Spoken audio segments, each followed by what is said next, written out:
Freedom, a precious gift put in place by our founding fathers when our country was born more than 240 years ago.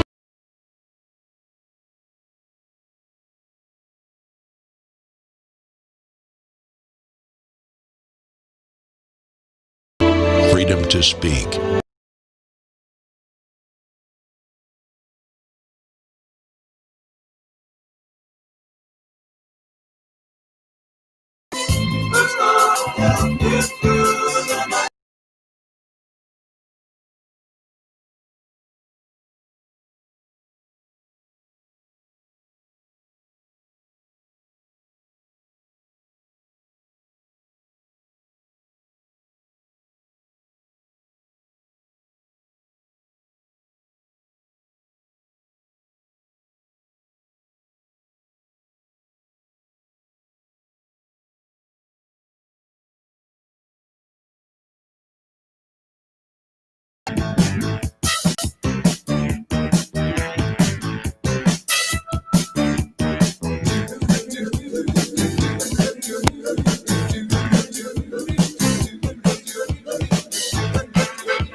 Come to me, baby, you'll see. Without you, pretty baby, who's gonna help you through the night?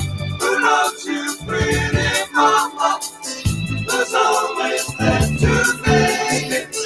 Without you. It's time for the truth, and you found the home of it right here. We embrace tolerance, not prejudice. We support the courageous men and women of law enforcement. We will never abolish our police or our great Second Amendment, which gives us the right to keep and bear arms. We believe that our children should be taught to love their country, honor their history, and respect our great American flag. Here's your truth-telling, freedom-loving, flag-waving host, John James.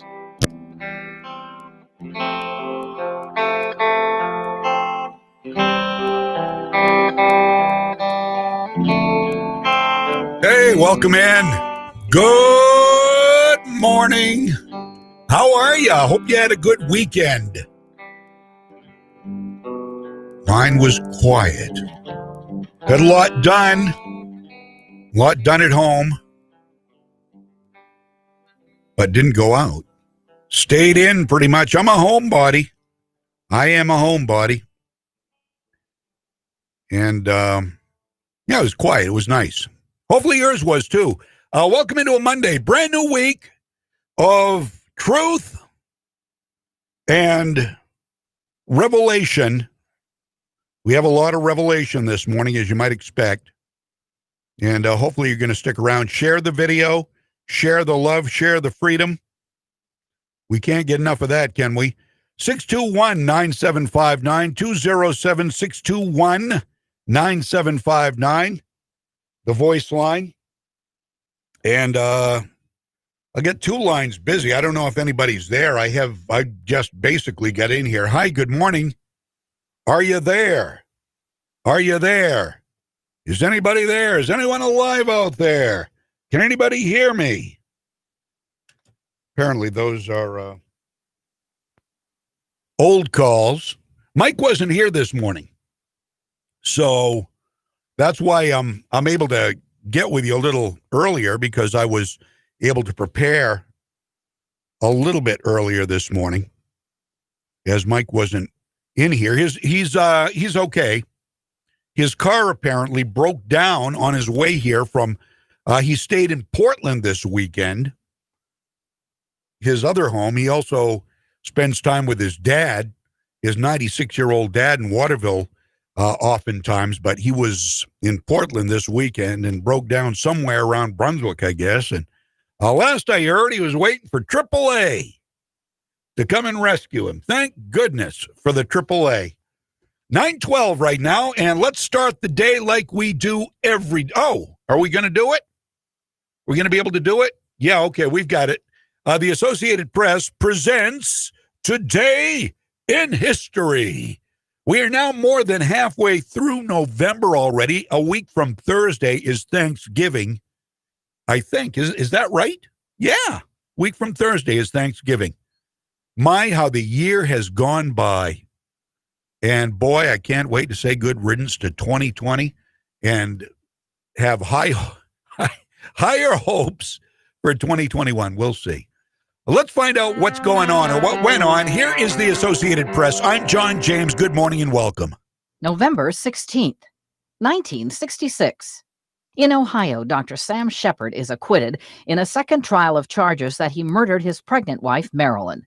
Shepard served 10 years behind bars for the 1954 murder before his release and second trial. 1933. The United States and the Soviet Union established diplomatic relations. That move ends years of estrangement between the two countries after the Russian Revolution. 2001. In Washington, D.C., more fallout from America's anthrax scare following the September 11th attacks. Investigators find a second letter containing the deadly germ known to have been sent to Capitol Hill. This time, the letter is addressed to Senator Patrick Leahy of Vermont. I'm hoping that the one bright light in all of this might be that this letter will give us further evidence to find out who is doing this. But the anthrax mailings, which killed 5 people and sickened more than a dozen others, remain unsolved. 1981. I'm part of your life. I live here. I'm real. You can't switch to another station. Actor William Holden is found dead in his apartment in Santa Monica, California. Holden, whose roles include Network, Sabrina, and Sunset Boulevard, was 63 years old. And 1959. The hills are alive with the sound of music. In New York, the Rodgers and Hammerstein musical, The Sound of Music, opens on Broadway. Today in History, November 16th. Camille Bohannon, The Associated Press.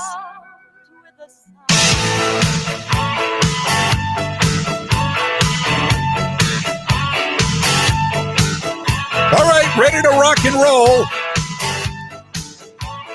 Love to hear from you by text, by Facebook. YouTube is not so easy to access the comments, but we are broadcasting there, and will shortly be at Legacy 1160 WSKW. Just bear with me for a second here, and we'll get that up and running too. So welcome to the show, and welcome to Freedom's Pep Rally. And as I say, a lot of revelations coming up this week. I've got to share this real quick over to the Legacy page, so you can go to the legacy1160.com website, and you can take part in the show right there as well. Just go to legacy1160.com. If you're not on Facebook or would rather not watch on Facebook, legacy1160.com, and just scroll down a little bit. You'll see live video. I am the second video down. Mike is the top video. I am the second one. And we are now streaming there at legacy1160.com. Brought to you by Moody's Collision Center, with locations throughout Maine. And, of course, the live audio stream 24/7 for your enjoyment. Music, everything is there at legacy1160.com, powered by the Harry J. Smith Company on Sanger Avenue in Waterville. This show, your Pep Rally for Freedom, is powered by the fine folks at the Gun Shop. And they are fine folks. They are good people.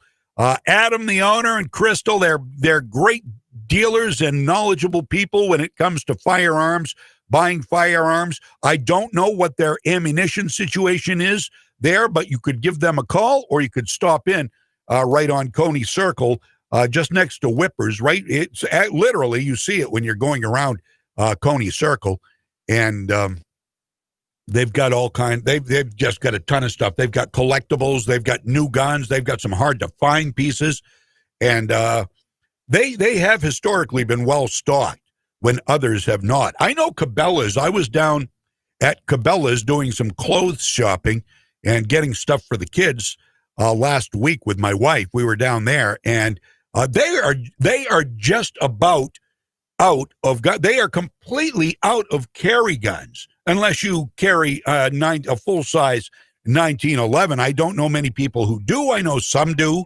I do not. But they were just about out of everything, and they had a bunch of revolvers, full-size, full-frame revolvers, and, some bigger 1911s and stuff like that. But you might find your stock at the local stores, like right over at the gun shop, to be the place to go. 918, Legacy 1160, WSKW. And let's start right out this morning talking about some local stuff here. A couple of local notes. COVID-19 is now in Skowhegan at the middle school. According to the Portland Press-Herald, a kid tested positive for COVID-19 over the weekend. And Saturday, they sent a letter out saying that the student's positive test resulted from exposure outside of the school. John Moody is the super there. And so at this time, they are not recommending that school be closed or that any additional actions need to be taken beyond the quarantining of a small group of staff and students, which is good news. SAD 54 will continue to communicate with Maine CDC and the community health partners, and they will provide updates should anything change. Hold, please. Got to close the door.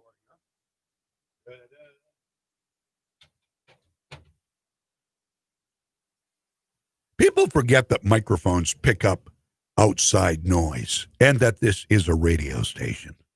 Now they're closing their door. Probably so I can't hear what they're talking about. Yeah, I'm very paranoid. Not going to lie to you, I'm a paranoid guy. Augusta Mickey D's got robbed on Bangor Street last Thursday. Some joker, Eric Connor Michael Bashand, 25-year-old, scruffy-looking guy. They're all, you notice these guys are all scruffy-looking guys. I'm not a profiler typically, but when I think somebody might be apt to do something bad, they're usually scruffy-looking guys. This guy was scruffy-looking. And Thursday, he was charged with robbery, theft by unauthorized taking or transfer, here's a surprise, violating conditions of release, criminal mischief, and assault. Bashad went into Mickey D's at around 7 o'clock Thursday, and he wanted cash. He didn't want a Big Mac. Would have been me. I would have demanded a Big Mac and a large order of fries, and yeah, I'd go for it. I'd order a large soda too. But this guy wanted cash. He didn't threaten with any weapon or anything. He made generalized threats, but he didn't say he had a weapon, nor did he produce any weapon.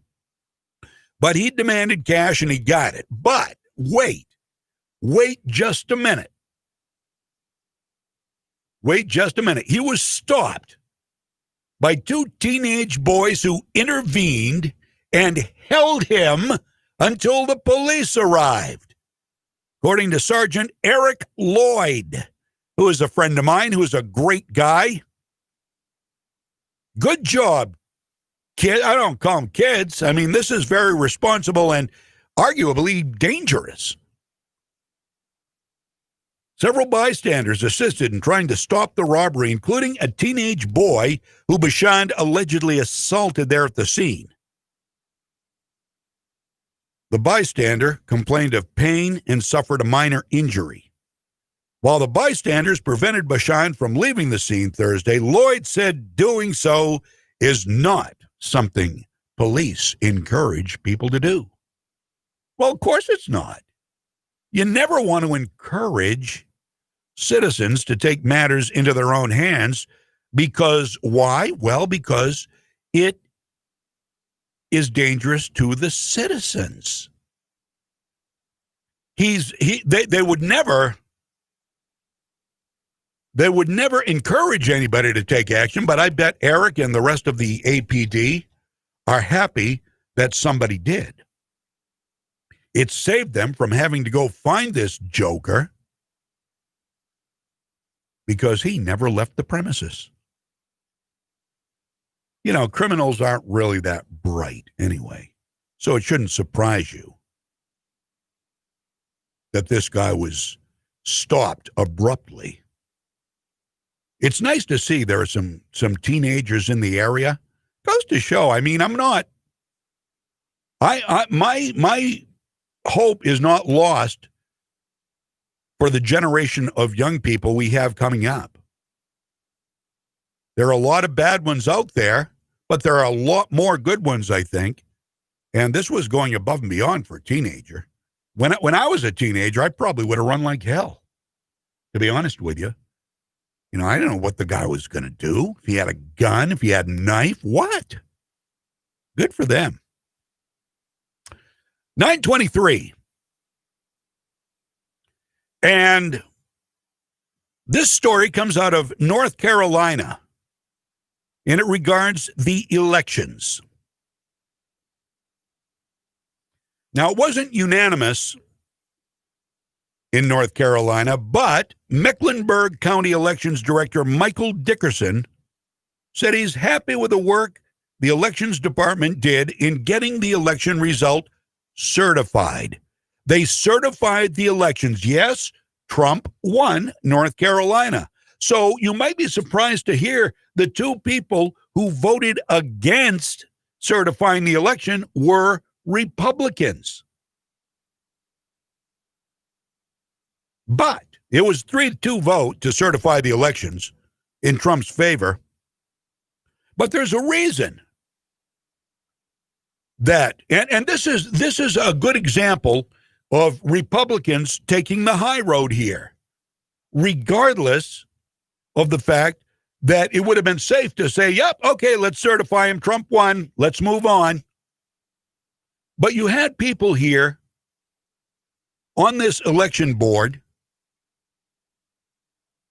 that just wanted to make sure the election wasn't rigged in anyone's favor. And it may have been, and it would have been most certainly in Biden's favor, meaning Donald Trump would have got a larger margin of victory in North Carolina. According to WCNC television, Republicans do not like the haphazard way many of the ballots were allowed to be counted. And listen to this. You'll hear one of the people who voted against certifying the election right here. The 2 no votes came from the Republicans on the board, and Mary Potter Suma was one of them. I've been on this board for 11 years. I've certified over 22 elections. This is the first time I have not voted to certify an election. Dickerson says he and his team did do everything by the book. They didn't have problems with how we did the job, how we counted, how we programmed, how any of that. That was never on their minds. Potter Suma says the problem was the state allowing new rules that extended the deadline for absentee ballots, allowed ballots with no postmark to be ballot tracked to determine if it had been placed in the mail on time, and accepted ballots without a witness name and address. Ballots counted that should never have been counted under North Carolina law. How about that? She's concerned. Ballots that should have never been counted were counted, and they were mail-in ballots with no witness signature allowed. Who do you think those votes were for? I think you can guess. I can guess. I can't prove it, of course. Sadly, nobody can prove it, and that's the means. That's the means to get to an end.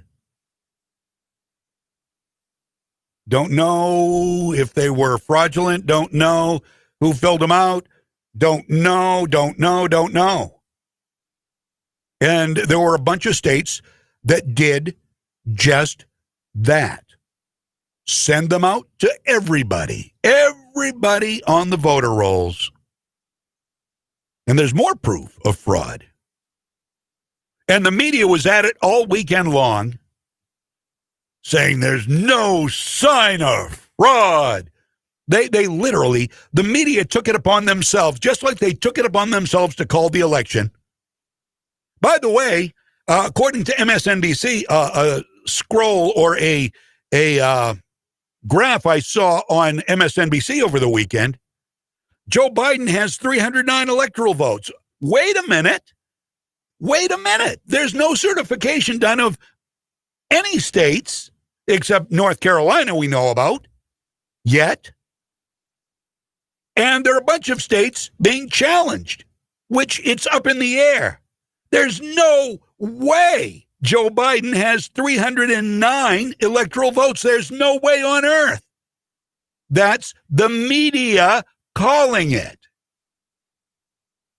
They are deplorable. They are against America.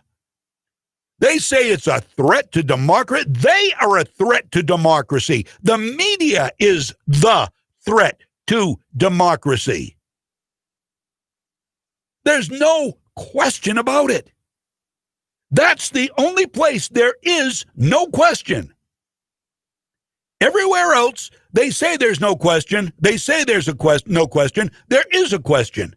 But there is no question about the fact that the media is in the pockets of the Democrats. There's no question. None. And it goes on. It continues and continues, and they're unapologetic about any of it. Got my new glasses, by the way. They're dirty. I like them, I think. I'm sorry, I've got to wipe them down. I'm trying to see over to my left here what is going on because I need to be attentive and I can't see with my new glasses. I've got to get some internet glasses. There we go. That's better. Where can I get the best prescription internet glasses? Lowest price. I don't care if they're like, what do they call them? What do they call burner phones? Burner phone. I don't care if they're burner glasses. Just as long as they work for a while, I can get 2 or 3 pairs back up. And these are the progressive lenses where is that progressive where you look down and it becomes your reader glasses? I guess it's awful what happens to the eyeballs when you get older, isn't it? Even younger people, I've seen kids wearing bifocals and really thick glasses. Horrible for a kid to be stricken with that. But man, and I've never gotten a pair of glasses I can see perfectly with, and I think this is another set. So I'd rather not pay $200 or $300. I kid you not. Listen to this. So I go to the eye doctor and I get my eyes checked out, first time in years, and they're very nice. They're very nice. I have no complaints about the eye doctor. She was great. I went to Dr. Rodrigue's office, and I didn't have Dale Rodrigue. I had one of his not assistants, one of his doctors in his practice, and she was great. And then I got my glasses fitted and all that, and that was all good too. And I was going to get a pair of sunglasses for protection when I go shooting. They're the ones that wrap around kind of. So they'd be great as sunglasses and for protection when I'm out shooting, from stray, casings and stuff like that. So I said, yeah, I'll do that because they had a 2-for-1 lens special, blah, blah, blah. And so we get to the end of the spiel and I get all this stuff done. And this is about an hour later, literally talking about glasses and checking the insurance and all this. And she said, at the end, with your insurance, you're saving a lot of money here. It's only going to cost you $731. Now, I think the look on my face when she said that number was probably pretty apparent, because she immediately said, or you can just get the one set of glasses without the, with whatever the other stuff I was going to get. I was going to get the lenses that tint themselves. What do they call that? I forget. There's a name for it. You go out in the sun and they get darker. And that was the deal. That was going to get these great lenses and the sunglasses and the frames. It was going to be great. And I support local business, and that's what I wanted to do. $731. I thought, now let's go a little cheaper. So here I've got the these were over $200. As you know, they aren't cheap. So I need the burner glasses. I've supported local, but my pockets are only so deep. So now I have to go and I have to support the internet companies. And not much. I don't want to support them much, just enough to get me some spare glasses in case. Oh, and watch this. You've probably seen these before. Look, I can step on them a little bit, and I don't have to worry because they're very pliable. Look at that. Isn't that cool? And I wanted that. Because I know what a klutz I am. I've broken 2 pairs of glasses in the last 6 months. But I'm careful because somebody brought, the last station I worked for, somebody brought some of these into the station and said, look at this, you can do whatever you want to. Handed them off to I think it was my co-host, Renee, and said, look, you can go ahead, bend them. She said, I don't want to. She said, and whoever it was with the glasses said, go ahead, you can't break them. She broke them right in 2. Oh, we laughed. The victim laughed. The glasses laughed. And then the crying began. 9:33 on Legacy 1160. Well, Michigan is now imposing new rules. Can Maine be far behind? This happened last night, by the way, with Gretchen Whitmer, the deplorable mayor of Michigan. Governor of Michigan. We'll get to that story, and we got a lot more to get to when it comes to this voter stuff and some of the weekend TV. Oh, this is must-see TV. Or you at least must know about how angry these people still are about Donald Trump. It's palpable. Stick around. All coming up. I'm John James. Right,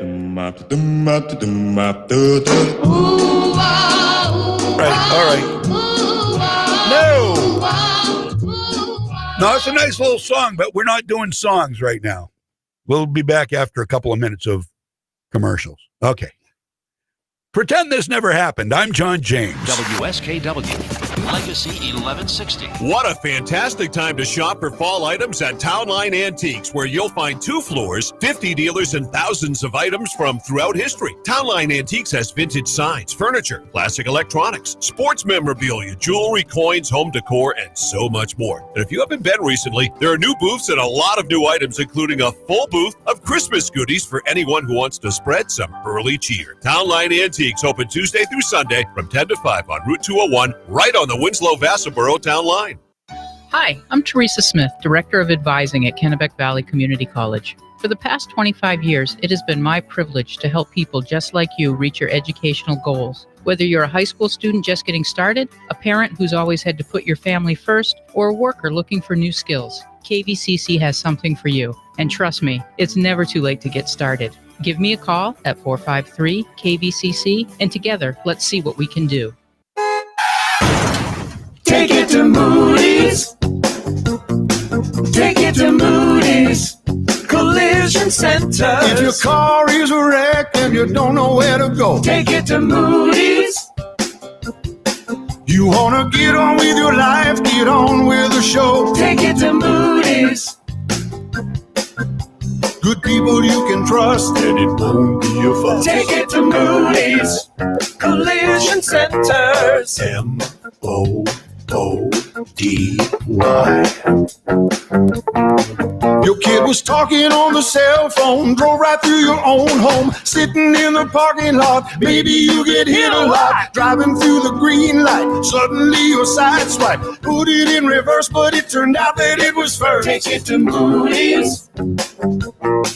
Take it to Moody's Collision Centers. I'm CBS 13 meteorologist Lexi O'Connor. Mostly sunny and breezy today with some light snow showers in the mountains. Highs will be in the mid-40s to near 50 degrees at the coast. Partly cloudy, cooler tomorrow with highs in the low 40s. Sunny but cold on Wednesday. Highs just in the low 30s. Mid to upper 30s, mostly cloudy on Thursday. Back to near 50 on Friday. Your pep rally for freedom is back. Powered by the Gun Shop in Augusta on Coney Circle. Now, here's John James. All right, that was outdated. We miss Mike when he's not here, don't we? The weather forecast. Let me quickly get it for you here. That's a little embarrassing. We've got to have at least one or two embarrassments a day, I think, in order to make this show charming. It's the charm. It's going to be partly sunny today, high in the upper 40s, not bad. Tonight, partly cloudy. Tomorrow, partly sunny, upper 30s tomorrow. And on Wednesday, it's going to be sunny with a high around 30. Oh, the temps are getting cool. Temps are getting cool. There is your forecast from our news partner, WGME 13. I don't. WGME Channel 13, I guess. I don't watch the local news that much. I read the local news, and that's about all I do. All right, what do we have? We're getting people who are being wise now, sending me texts already. Zenni Optical Online Glasses. Thank you. Thank you. Thank you. I will check that at ZENNI. If there's anybody else looking for an outlet with disposable glasses, and they may not even be disposable. I mean, I say disposable because they're cheap, and you think of anything cheap these days as disposable. Like computers. I mean, who'd have thunk? When I bought my first computer back in 1995, I remember it well. It was about around New Year's. It was around New Year's, 1995. I got my first Windows computer, Windows 3.11, just to show you how old this is, Windows 3.11 for work groups. And it still operated primarily on top of the DOS system, MS-DOS, Microsoft Disk Operating System. 6.22. I even remember the number of the DOS system, 6.22. And all the commands, there's still a lot of programs you had to run in DOS. You can run just about everything in Windows now. Who'd have thought when I spent $1,400 on that new computer, and it was state-of-the-art at the time, I think it was maybe 8 megahertz. No, that's the processor speed. It wasn't measured in gigahertz. It was like 8 megahertz, I believe. The memory, it had a whopping 8 megabytes of memory. Huge. 8 megabytes of memory, and the hard disk. Whoa, my best friend, Mike, was jealous of me because I had a hard drive that held 340 megs of data. 340 megabyte disk drive. Holy cow. Nobody had that. I did. 340 megabytes wouldn't even hold a fraction of Windows 10. Not even a fraction. Well, it would hold a fraction of it. You'd get it about maybe 10% installed when it would say out of disk space. So computers even became disposable. They became burners, as it were. You had to upgrade her in the dark ages, and you still have to upgrade all the time. Same thing with phones, really. And now glasses. So, I spend 10, 15, 20 bucks on prescription glasses. I won't feel bad if I step on them. That's what I'm looking for. 941 on Legacy 1160 WSKW. Michigan. What about Michigan? What is their new lockdown looking like? announced last night by Governor Gretchen Whitmer. Now, before we get to the lockdown, I want to mention the reason for the lockdown. As we all know, the reasons for all of these draconian measures are COVID-19. And many people argue that it's because people are not practicing social distancing. They aren't wearing masks. But what about people who do wear masks? How old is the mask they're wearing? Has it ever been washed if it's not a paper mask? How dangerous is a mask that you've worn since March and never washed? There's a song about that. Remember, the B-52s did it. And now more than ever, it's relevant. You remember this? Of course you do. Like a crumpled, dirty rag on the side of the road, it's my nasty, disgusting old mask! Old mask, yeah! Yeah, come on, baby. Woo! I'm putting something gross on my face. My mask has been worn every day. Really ought to go away. I got me a mask, it is stinky and stale. It's my filthy and dirt-covered old mask. It's been in my pocket with crumpled up money. It's got a little crust and smells real funky. This old mask has been worn on my face for this entire pandemic. Old mask, baby. My old mask, baby. Old mask, it smells like crap. Old mask gives me a rash. Old mask stinking real bad. Old mask, it should be trash. Yeah, if your old mask has a funky smell to it, probably time to replace it or wash it. What? I'm not a doctor. What do I know? I'm just thinking that might not be the safest way to go about protecting your face. I may be wrong about that. Levity, baby. Levity. It's 9:44, and Michigan has now imposed another lockdown. Governor Gretchen Whitmer announced new rules to limit the number of indoor gatherings, saying that indoor gatherings should be limited to 10 people from 2 households. No more. So Thanksgiving, I don't know, Zoom, Skype, Facebook video, I don't know. Is it going to be the same? Well, you know, the good thing about this, though, there is a bright side to this. You've got old Uncle Ernie and some of the family you just argue with all the time anyway, and you really can't tolerate him, but you know you have to get together with them and accommodate them on Thanksgiving and Christmas. Well, you know, if Uncle Ernie ticks you off at the dinner table, bye-bye. Right? Just drop him from the call. See ya, Uncle Ernie. Pass the butter, please. 9:45. So what are Gretchen Whitmer's edicts looking like? I've actually got a copy of the tweet here. A little pause to save lives from the Michigan DHHS. High schools are out. Theaters, stadiums, arenas, out.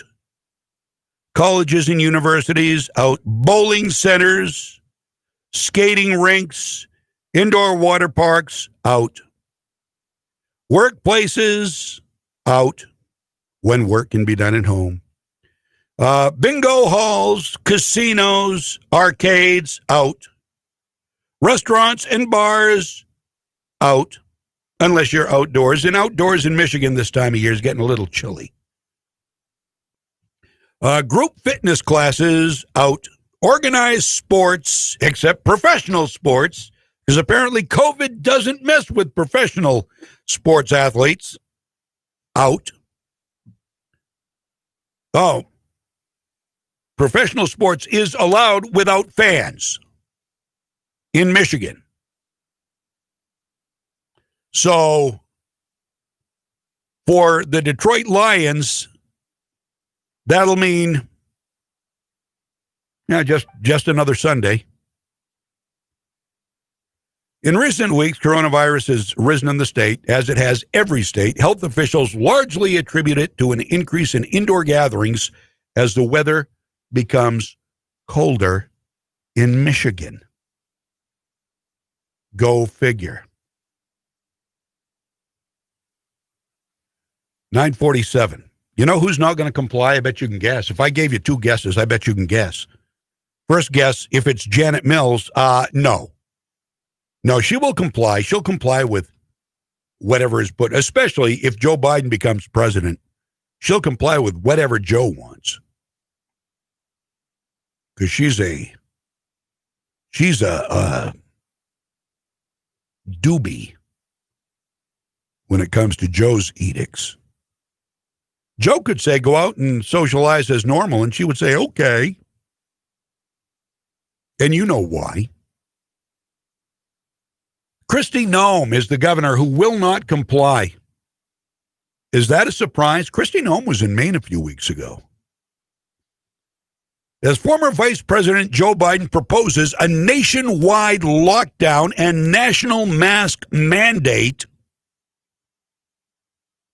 Kristi Noem told the Argus Leader, which is a South Dakota newspaper, that she will not comply, saying that he would lack his authority as president to impose a nationwide mask mandate on state governments. It's a good day for freedom. Joe Biden realizes that the president doesn't have the authority to institute a mask mandate, according to Noem's communications director, Ian Fury. For that matter, neither does Governor Noem, which is why she has provided her citizens with the full scope of science and trusted them to make the best decisions for themselves and their loved ones. Imagine that. Imagine a governor who trusts the people to make their own decisions. Wow. Do you feel like a little kid? Do you feel like an irresponsible little kid when your government tells you, you must do this? Or do you feel like you're being pushed by a tyrant? Do you feel like you're living under some sort of martial law? Yeah? All of the above. Because we aren't as smart as they are. We're stupid. We throw caution to the wind. We need to be spanked. We need to be punished. But they see it as what? Doing it for what? For the greater good. We're doing it for the greater good. Well, they really don't look at all the bad that these lockdowns do they? They don't. Their single focus is COVID-19. It's not drug addiction. It's not crime. It's not alcoholism. It's not suicide. It's not mental health. It's not depression, which is mental health. It's all about COVID-19, when arguably all of these other things I just listed are doing more harm to the greater good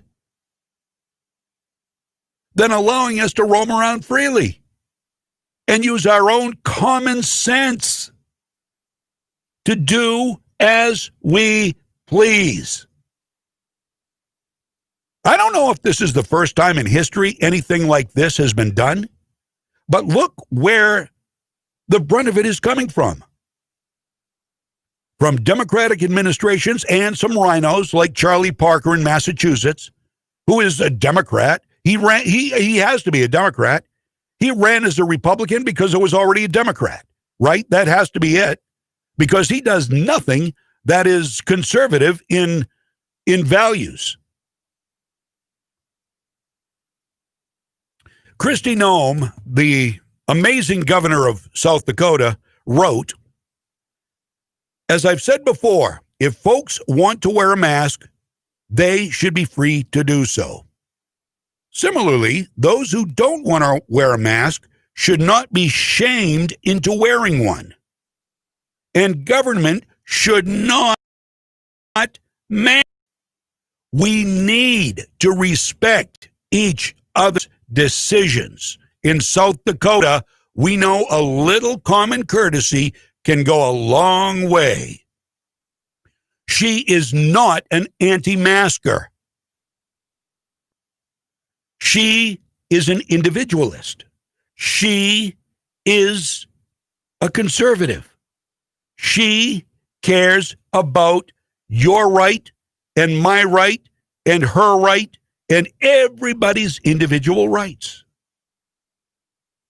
And this is a slippery slope that the left is going down and pulling a good chunk of the population along with them. And clearly, arguably, actually, more than half the country likes being led. If the votes for Biden are anywhere near true, because you know the road Biden's going down, you know where he's taking us.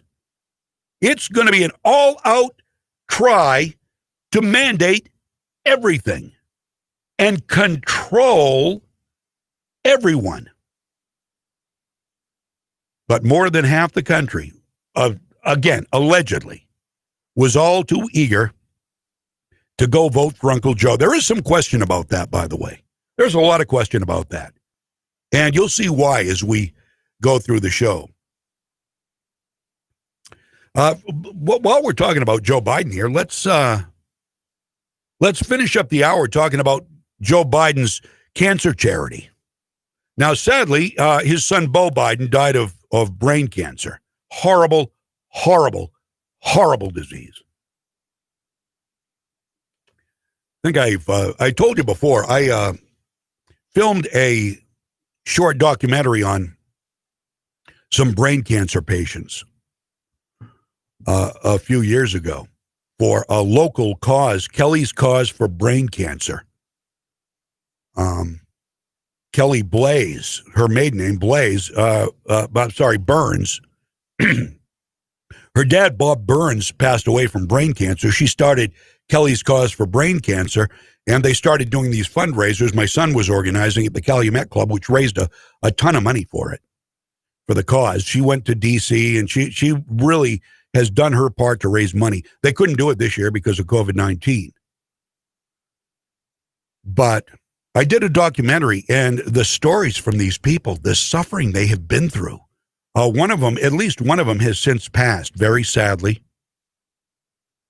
But it's a terrible disease. So, to his credit, Joe Biden started a cancer charity so he could do something, so he could presumably do something good could come out of his son's death. According to the New York Post, listen to this. According to the New York Post, Joe Biden's cancer charity spent more than $3 million on salaries. And you know how much went to cancer research and grants during a 2-year period, according to tax filings? 0. There's the epitome of feel-good politicking, right? You start a charity. Oh, Joe Biden started a charity. His son passed away. So sad. It is. It is very sad. I'm not minimizing that whatsoever. Horrible. To lose a son, it's horrible. It sucks. Cancer sucks. So Joe Biden starts this group to fund research. $3 million in salaries, zero for research. How about that? Documents also show that the Biden Cancer Initiative, founded by Joe himself and his wife Jill, after Bo died in 2015, spent nearly $1 million on travel and conference expenses during that time. The charity took in $4.8 million in contributions in 2017 and 2018, spent $3 million on payroll in those 2 years. Paying them for what? Doesn't that beg that question? Gregory Simon, president of the Biden Center Initiative and former Pfizer executive, received upwards of $400,000 during 2018, nearly double what he made in 2017. Danielle Carnival, former chief of staff for Obama's Cancer Moonshot Task Force, paid over $250,000 in 2018. The initiative, which was suspended in 2019 as Biden became involved in presidential politics, was touted as an organization that would develop and drive implementation of solutions to accelerate progress in cancer prevention, detection, diagnosis, research, and care to reduce disparities in cancer outcomes. I argue that my friend Kelly's fundraisers have done more for cancer research. No, I know. I don't argue. I will tell you. My friend Kelly's research, her group raising money for cancer research, has done more for brain cancer and cancer research than Joe Biden did with his highfalutin employees, his Pfizer connections, and everything else. But nobody in the mainstream media is talking about this.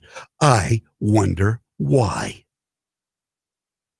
You'll hear it here, but you're not going to hear it there. You won't. You just won't. Because why? Hello? Narrative? Bueller? Hello? Is there a narrative going on here? 9:58. Back with more after the news. I'm John James. WSKW, AM 1160. Hi, this is Jeff from K-Tronics, your local Wilson Electronics, WeBoost, and Dish TV product experts for over 23 years. From cell phone signal boosters for your camp, home, work, or vehicle, to Dish TV starting at only $59.99 per month for over 120 channels, including local channels. Now introducing smart home products to keep you connected and informed no matter where you are. Call 207-696-3200 or come see us at 57 Main Street, Madison. Take it to Moody's. Take it to Moody's Collision Center. If your car is a wreck and you don't know where to go, take it to Moody's. You want to get on with your life, get on with the show, take it to Moody's. Good people you can trust and it won't be a fuss. Take it to Moody's Collision Centers. M-O-O-D-Y. Your kid was talking on the cell phone, drove right through your own home, sitting in the parking lot. Maybe you get hit a lot, driving through the green light. Suddenly your side swipe, put it in reverse, but it turned out that it was first. Take it to Moody's. Take it to Moody's Collision Centers. Kennebec Eye Care is pleased to let you know that they have reopened for routine eye care with temporary office hours Monday through Thursday from 7 a.m. to 7 p.m. and Fridays from 7 a.m. to 5 p.m. To schedule an appointment, call 872-2797. Kennebec Eye Care will continue to follow all CDC guidelines to make sure everyone stays safe and healthy. Contact lens can still be ordered over the phone and mailed to you, or you can set up a time for curbside pickup of contact lens or glasses. Kennebec Eye Care, your site specialists at 216 Main Street in Waterville, would like to say thank you to everyone for supporting local businesses. From the Home Auto Group Studios, Farmington Ford and Franklin Chrysler in Farmington, this is WSKW, Skowhegan, Augusta, Waterville, Legacy 1160. ABC News, I'm Elizabeth Schulze. More hope in the fight against COVID-19. Moderna announcing early results suggesting its vaccine could be nearly 95% effective. Health and Human Services Secretary Alex Azar on who might get it first. We're going to follow the guidance once the full data package is in, that we're going to follow the guidance of CDC, and they'll look at, is it senior citizens in nursing homes? Is it first responders and healthcare workers? New restrictions in cities across the country as COVID numbers rise rapidly. ABC's Will Jones is in Chicago. In addition to the Chicago stay-at-home advisory, the city is imposing new restrictions on meetings and social events, limiting them to 10 people, whether indoors or outdoors. This includes weddings, birthday parties, and funerals. It does not apply to fitness clubs, retail stores, personal services, and movie theaters. Nearly every lawsuit President Trump's campaign has filed trying to stop certification of the 2020 election has been thrown out. This is ABC News. His recovery is nothing short of remarkable. ABC's Megan Tavrizian on the man who one doctor says was as close to dead as you can possibly get. After getting lost on Mount Rainier, Michael Lipinski was found by rescue crews, clinging to life after spending hours overnight in 16-degree weather. I just remember being lost, and I was taking really small steps because I couldn't see anything in front of me. Helicopter crews spotting him stranded near a ravine on the side of the mountain. His body temperature only 70 degrees as they rushed him to a Seattle hospital. Lipinski went into cardiac arrest for 45 minutes. Doctors actually making use of that time to bypass his heart and lungs to try and save his life. 2 days later, Lipinski opened his eyes. He's expected to make a full recovery. Some of the country's biggest stores making changes for the coronavirus. Walmart now says it'll limit stores to 20% capacity, and Costco says all shoppers over the age of 2 have to wear masks. Elizabeth Schulze, ABC News. eBay has gifts that say a lot, but don't cost a lot. So save big on a DeWalt drill set for dad that says, let's get to work. Tell your all-star niece it's time for takeoff with Air Jordans at not-so-sky-high prices. And get a certified refurbished Bose soundbar for your husband that says, we're going to need a bigger home theater. Say a lot, save a lot on gifts from eBay for those who mean a lot.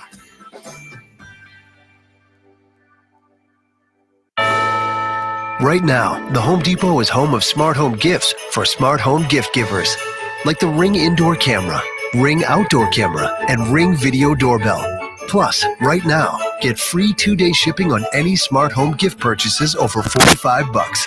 The top names in smart home at the best name in home improvement. That's smart gift giving. Improved.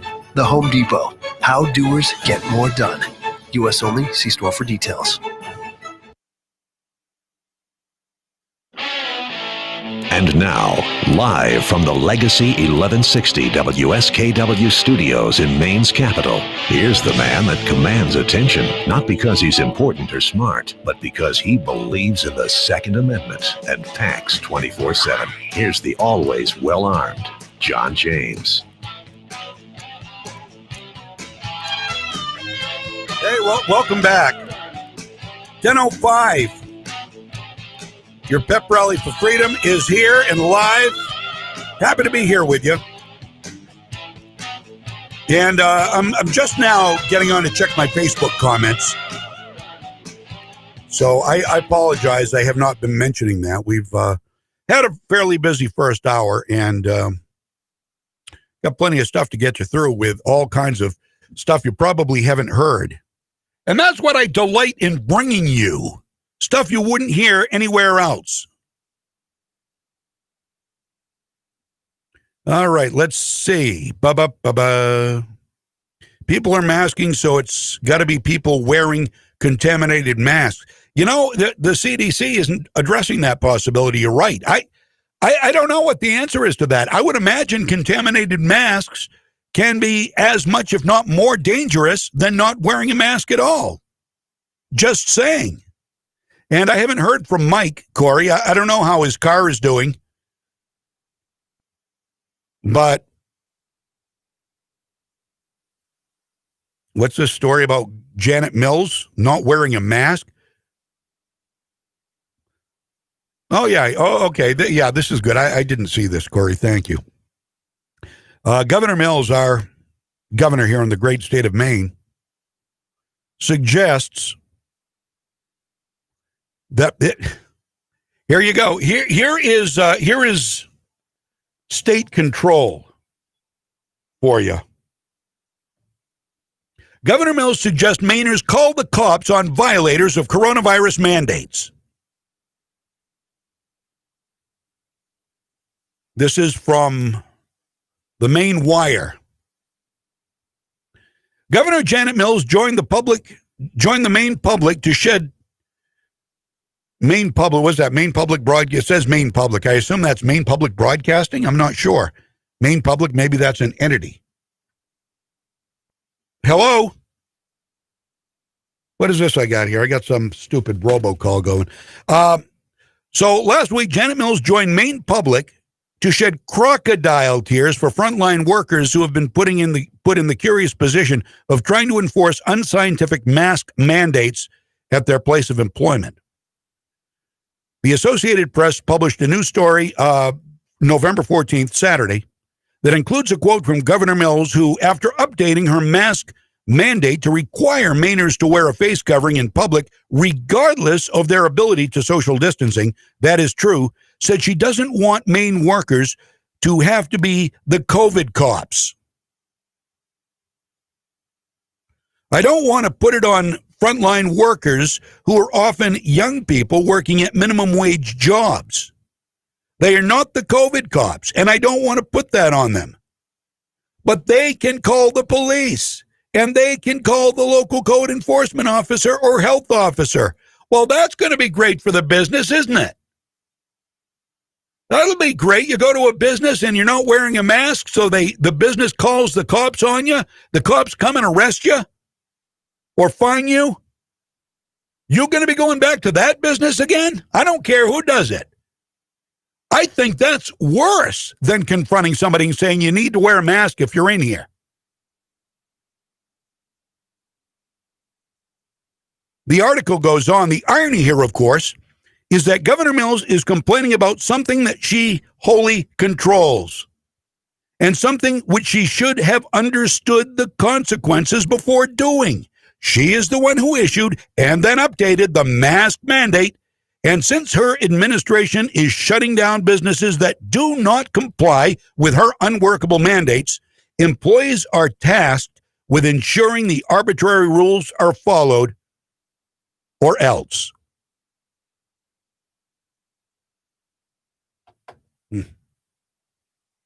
Written by a guy named Jacob Posick.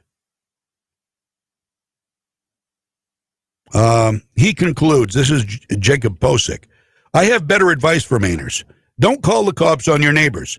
Let the cops fight actual crime in our communities. When it makes sense, wear a mask. When it doesn't, don't. And whatever you do, don't let the governor's Orwellian mandates get you down. Thank you. I think maybe we ought to have Jacob Posick on the phone. Try to get in touch with him. Call the cops.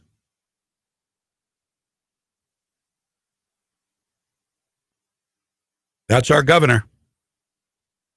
Call the police if people do not comply. Compliance is not optional. If you're outside socially distanced, you still wear a mask. Come on. Come on, Governor. Bring it. Bring it. Call the cops on me if I'm walking around in a parking lot. If I'm walking around Hannaford parking lot, which I often do in China, because it's a quarter of a mile, I can walk 4 times around like that parking lot. I get a mile in. And I'm not wearing a mask. Sorry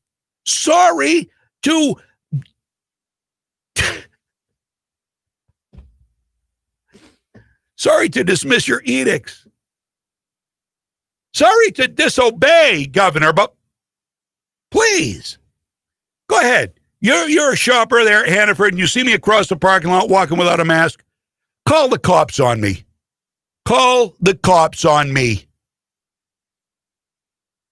And call the cops on everybody else who's doing the same thing I am in the park. Oh, there are those that will comply because they are the lemmings. They are the ones that are costing us our freedom because they are so easily led to comply with stupid, draconian mandates.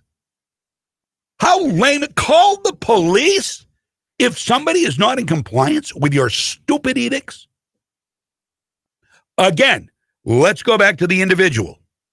If you are not going to be able to social distance, and it is I don't care what you say. Masks are arguably somewhat helpful. There is that argument, and I believe that argument. My wife is not a crybaby or a scary cat, but she wants masks when she's close by to people, and when I'm close to, she wants me in a mask. I will comply with my wife. She's a nurse. She's the best nurse I know. And she knows what she's talking about. They're in all kinds of PPE when she's at work. And she's been around a ton of people who have COVID, without a doubt, working where she does. Since March. She hasn't gotten it. There is an argument in favor of masks when they make sense. But see, Janet Mills, our comrade governor, felt powerful when she started with these mandates.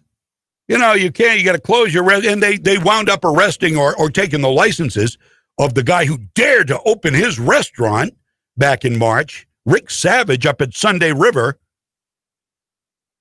had his licenses pulled in, and others as well. She likes it. Power. This is what drives the left. They are statists. That's what they like, the power, the control. And that's what she's exercising here. Her unconstitutional rights. Hi, good morning. You're on with John. Good morning. Hey, how are you, Megan? Good. Good. What's going on? Getting heated with all this mask talk. It's ridiculous. They even have a number here in New York to report your neighbor. It reminds me of when you had the reporting against the Jews back in Nazi Germany. Yeah. Snitch on your neighbor. Right, absolutely. Well, not your mayor, but the mayor in your state there, Bill de Blasio, was calling out people and telling them to snitch on people. You see somebody without a mask, somebody not social distancing, tell the police, call City Hall. He had a tip line. I'll get arrested, I'll get fined, whatever. I'm not wearing a mask because I'm not saying there's not a place and time for it, John. Like in healthcare, when you work with people who have all kinds of things, PPE is a normal thing. But let me give you an example. You made a good point about these dirty masks, and are they making people more sick? Oh, yeah.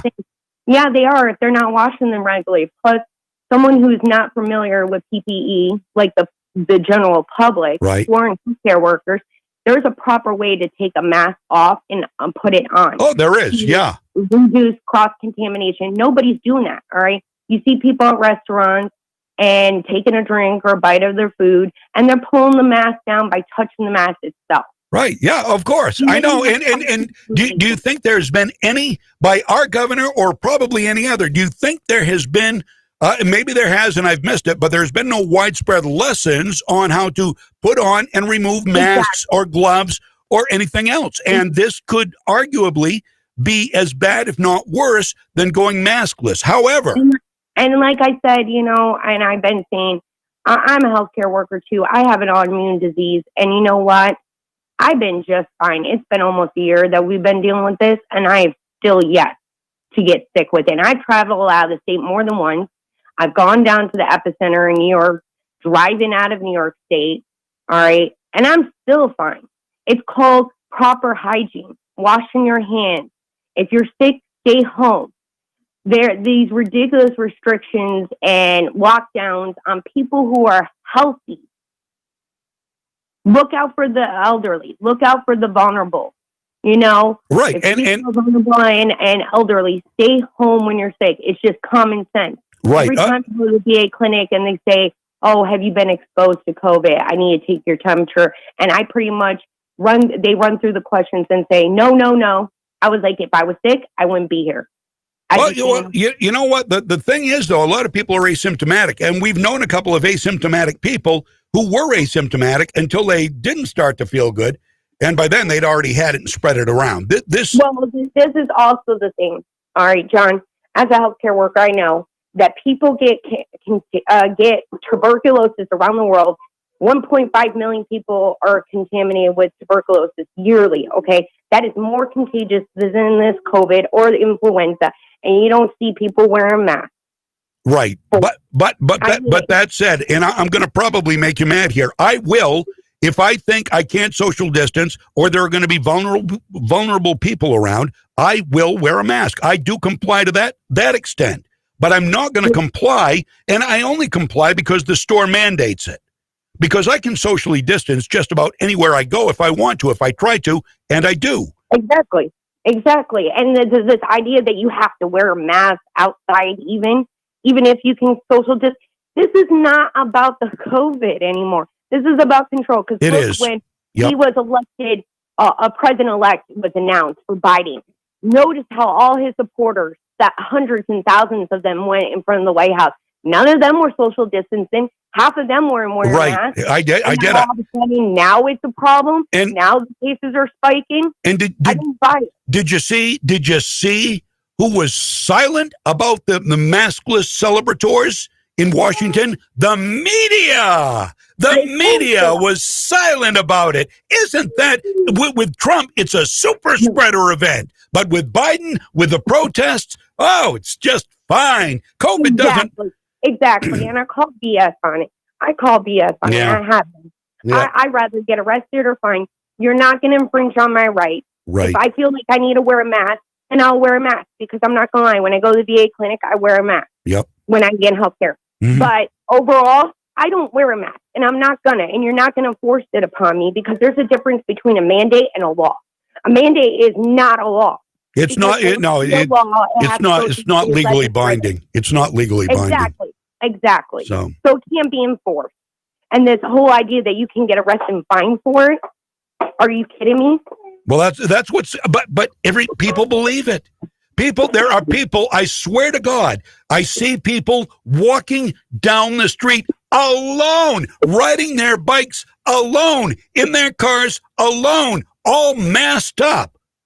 And I'm thinking, and reporting to people passing out the wheel of the car, wearing a mask alone, and doctors try to say, "Oh, you can't get CO2 poisoning." That's proof of it. The symptoms are dizziness, fainting, headache.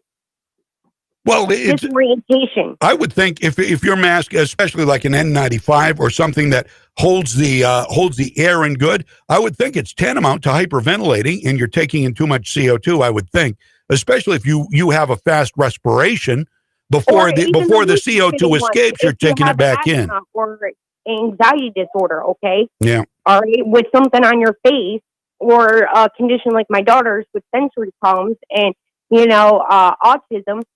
Even a loose fit mask can have the same effect, okay? And when you're hyperventilating, all that CO2 that's going out in a loose fit mask is going to go right back in, because you're not breathing properly. Right. Yeah. And I give you an example.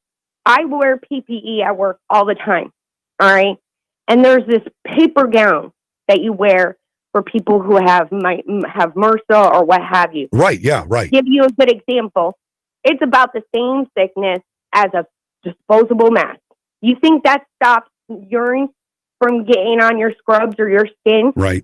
No. When you get splashed with urine with MRSA in it? No, it doesn't. Right. So think of it that way. If it doesn't stop that, how is it going to stop a virus? I'm sorry to say. It's going to get worse before it gets better, especially now that we have a self-proclaimed winner of the presidential election, and also anointed and crowned by the mainstream media, and they just can't get over themselves. How powerful! Oh, yeah. And I'll give you another example. That he's picking his team right. The president-elect. Yeah. The person he picked as his chief. Okay. Has said on Twitter we're not facing a pandemic in this country. We're facing a fear-demic. That should give you a clue as to this COVID is not as big as they make it out to be. All right, you see cases rising, right? Positive cases, but the death toll ain't going back up. The hospitalizations aren't going back up, skyrocketing. They've shut down New York City schools for only having a 3% increase in cases. Okay, 3%. And you know how many people are in New York City, the 5 boroughs? 3% is minimum. Minimum. And, you know, it's ridiculous. It's ridiculous because, all right, these aren't new cases, John. You got to think, if you've had COVID or been exposed to COVID in the past, before testing was available to everyone in the country and the rapid test was available, you are going to pop out on that test, especially when they are hiding the sensitivity on the test, okay? They're running it through multiple cycles until they get a positive result, basically. And if you have antibodies in your system, you're going to pop positive. It's not new cases. They're already existing. It's somebody who's already been exposed to this. And I love how the left narrative thinks that we can stop this virus. We can halt it dead in its tracks by just locking down. No, the virus is here to stay. So what, are we going to forever wear masks everywhere? We're going to constantly lock down and crumble our economic that's what Joe Biden has planned. That's what Joe Biden has. The flu is non-existent anymore. And, mean, the CDC has even stated that they're not going to report any more cases of the flu on their website for the rest of the year and the following year. Yeah. Why would they do that? I don't know. I hadn't heard about that, but I tell you what, I've got to run, Megan. I certainly get your stance on the masks, and I'm right there with you for the most part. Although I will say I probably do put on a mask more often than you would say, because you know my wife has seen it, and it looks like we may have it in our family now, and you know, so that doesn't exist, but I think it's overhyped beyond belief.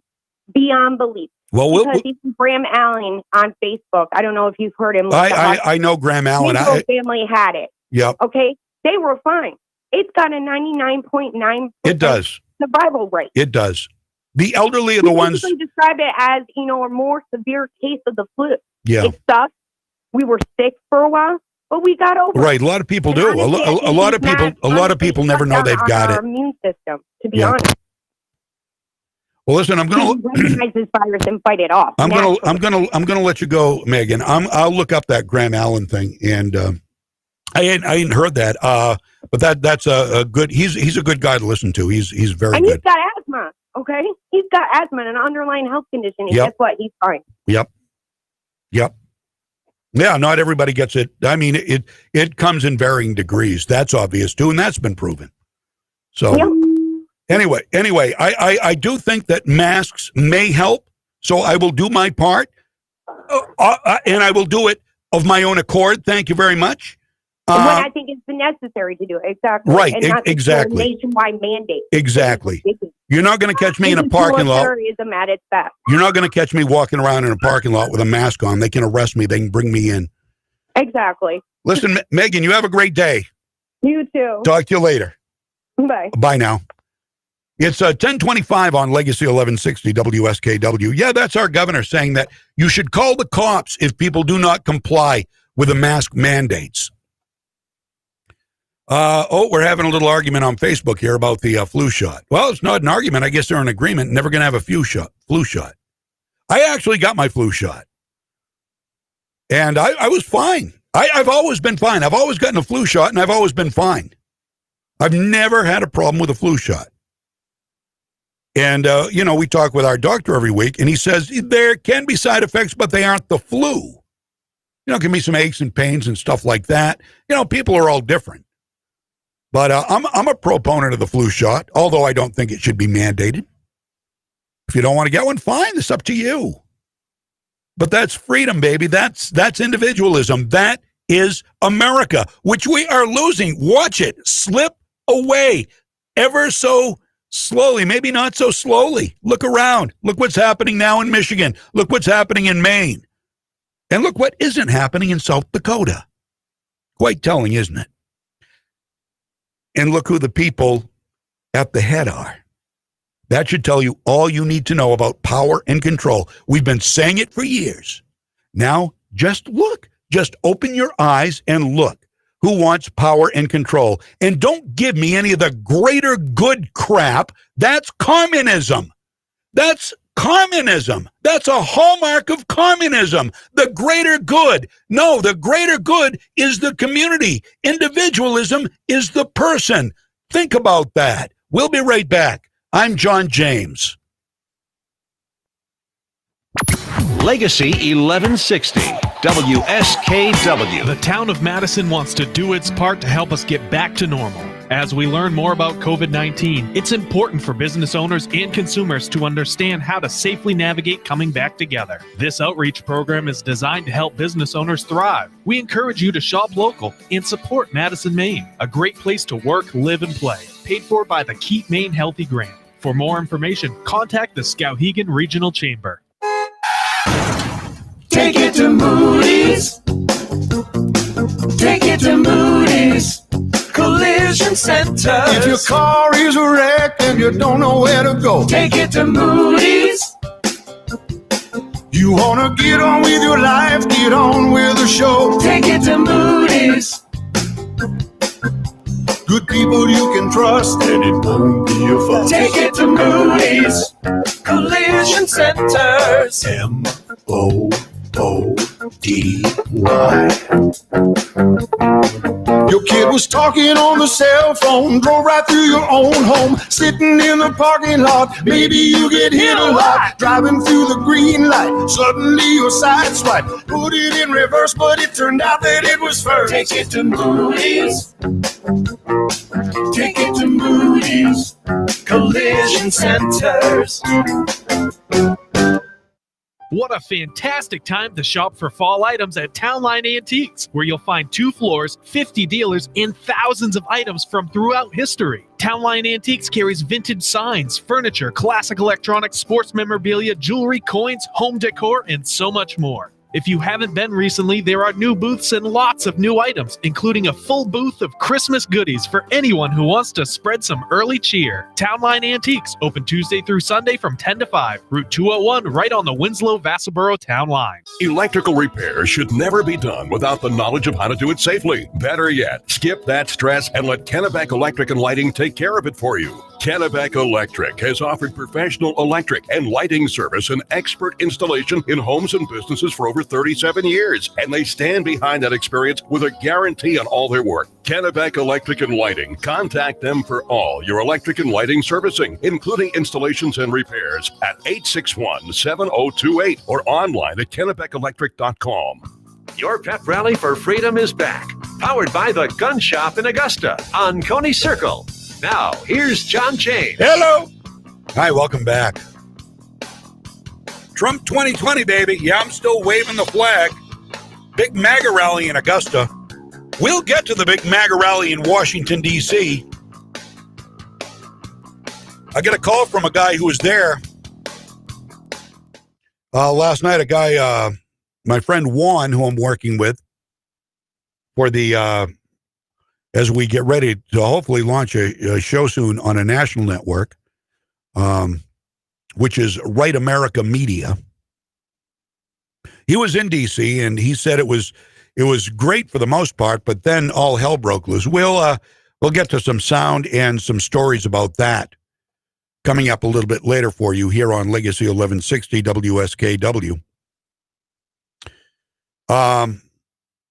Matt Vespa. Have you ever heard of Matt Vespa? Maybe if you go to townhall.com, you probably have read some of his stuff. He wrote an op-ed at townhall.com that appeared Saturday. Now, Matt is a senior editor at townhall.com. Here are some of the observations and assertions he makes in the article. This guy's been around. This guy knows the landscape pretty well. Was this election stolen? Well, millions feel that way. Their turnout numbers are odd in some states, like Wisconsin, which hit 89%. Now, is that figure impossible? No. Wall Street Journal's Kimberly Strassel did the math. But it's highly improbable given the turnout rates in the surrounding areas. It would require 900,000 people showing up for same-day registrations. Former House Speaker Newt Gingrich was more blunt yesterday. Or actually, it was a week ago yesterday, when he said, I think he would have to do a lot to convince Republicans that this is anything except a left-wing power grab financed by people like George Soros, deeply laid in at the local level, and frankly, I think this is a corrupt, stolen election. He was commenting on Biden's call for unity. Unity. Unity. Joe Biden. Nothing more than feeling. Yeah, he's just trying to make people feel good. Joe Biden couldn't care less about unity. Couldn't care less. He also gave a hat tip to someone we have written about in this article.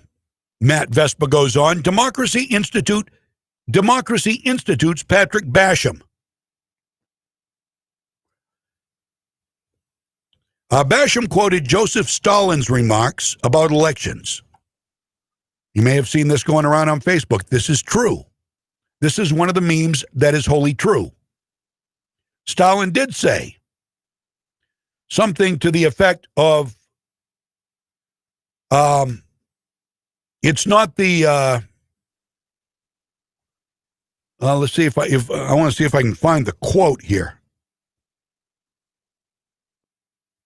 You know, it's not, well, basically, I'm paraphrasing here.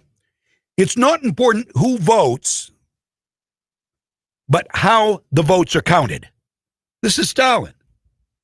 So the power is not in the voters' hands in a Stalinist type election. The power is in the ballot counters' hands, which appears to ring eerily true with this race. Now, this guy from the Democracy Institute, Patrick Basham, has more in his piece in the Sunday Express, where he first highlighted how his data was again on the money regarding Democratic turnout, the shy Trump vote, and how the president's law and order approach prevented catastrophic bleeding with suburban women voters. If you could count the ballot fraud, most pollsters clearly failed. If you don't include the fraudulent ballots, most pollsters failed on a spectacular scale, wrote Basham. Yet, here's where things get fishy in 2020. He mentions at the end of the column Richard Barris of Big Data Poll, who noted something funny about Biden's numbers in the cities. How it lagged behind Clinton's numbers, but shot off to the moon in these 4 cities. Take a look at the states in which these cities are located. How curious that Trump won the largest non-white vote share of Republican presidential candidates in 60 years. Biden underperformed Hillary Clinton in every major metro area around the country, save for Milwaukee, Detroit, Atlanta, and Philadelphia. Robert Barnes, the foremost election analyst, observes in these big cities and swing states run by Democrats, the vote even exceeded the number of registered voters. Trump's victories in Pennsylvania, Michigan, and Wisconsin were on target until in the middle of the night, counting literally and arbitrarily halted. And miraculously, several 100,000 votes, all for Biden, were mysteriously found. And Trump's lead vanished. The protracted eventual outcome will determine the contemporary relevance of Stalin's observation. No matter who wins, most pollsters already have lost their credibility and influence. And the article concludes with this. Trump is still very much in Hail Mary territory regarding pulling this out, but it's no longer about this election. It's about the next one. If Democrats can get away with these shenanigans this year, do you think they'll stop? I think you all know the answer to that question. You all know the kind of left-wing scum we're dealing with. That's from the author of the article, Matt Vespa of townhall.com. Yeah, the election was stolen. And they, I don't know, what do you want to, do you want to call them clever like a fox? Because they'll get away with it. They always get away with it. They always get away with it. Nobody ever called, look at what Joe Biden's gotten away with. Now it's found out his cancer organization that he founded raised over $4 million. It all went to travel and staffing. None of it went to cancer. Look at Beau Biden. Look at Tony Bobulinski's revelations about the laptop and China and the corrupt dealings Joe and Hunter Biden had with China. Tony Bobulinski, the not so anonymous whistleblower. And he had nothing to gain. He's doing fine. He's got plenty of money. He'd had nothing to gain by blowing the whistle, but he did. But where is mainstream media? Where are they? Why are they saying nothing about this travesty? You know why. And then there was Joe Biden's dealings with the Ukraine, with Kazakhstan, with Russia, with China, which involved his son Hunter. Where is the media? Crickets. Donald Trump can't catch a break, and Joe Biden is never held accountable. Yet, this old man who is clearly suffering from some sort of early dementia outdoes Hillary Clinton in 4 of the major cities that he needed to do well with. Otherwise, he underperformed Hillary. But in these cities he needed, he did better. How's that happen? Well, you've got all of Main Street. You've got the George Stephanopoulos. You've got the Willie Geists and the Chuck Todds and the Rachel Maddows and the Joy Reids and the Joe Scarboroughs and the Mika Brzezinskis, Don Lemons, Chris Cuomo's. You've got them all on your side. And if you don't agree with them, things are going to get violent. And they aren't above causing violence. And they did again this past weekend. Reporting on the evil Trump supporters in D.C.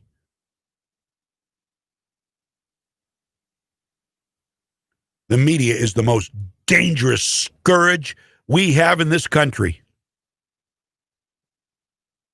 Time it was overthrown, I think.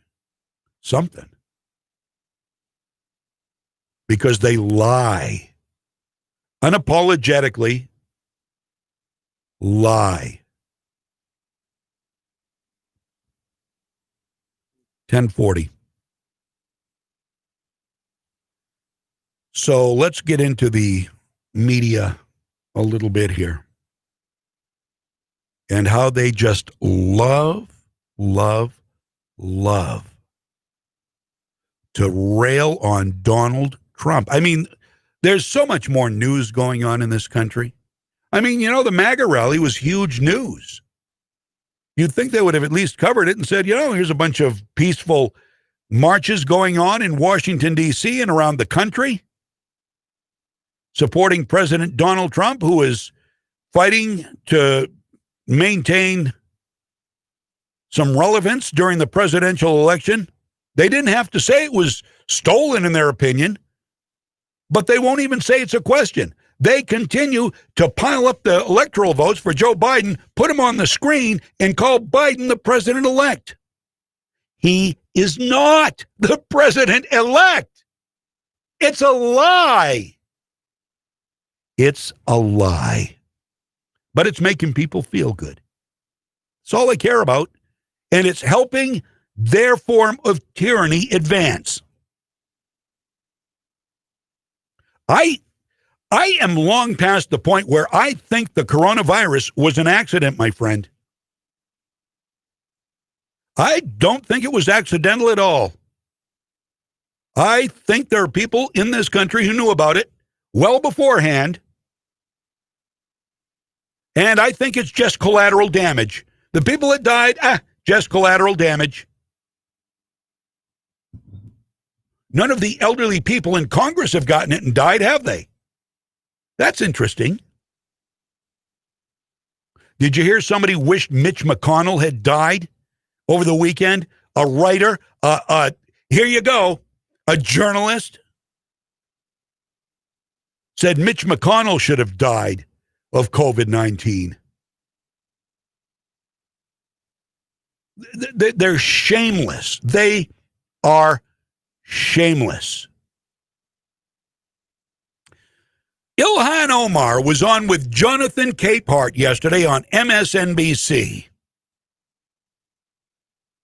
And Ilhan asserted that Joe Biden won the 2020 election because the Republican Party allowed for chaos to reign for 4 years. Isn't that rich? Isn't that rich? Sure, blame Republicans for letting chaos reign. How could they control anything when you kept them locked up debating whether or not the president had committed crimes, which he didn't?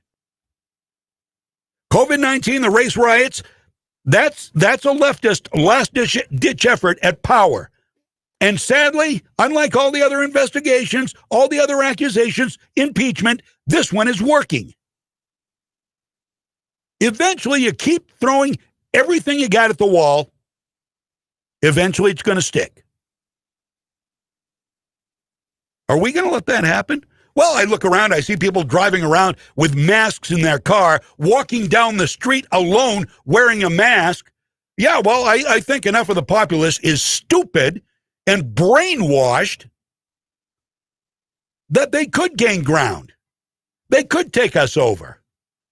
You don't think that's possible? Look at the idiots out there. Look at them. They're everywhere. Why would you wear a mask in your car? Why would you walk down the road alone or with your spouse wearing a mask? Why?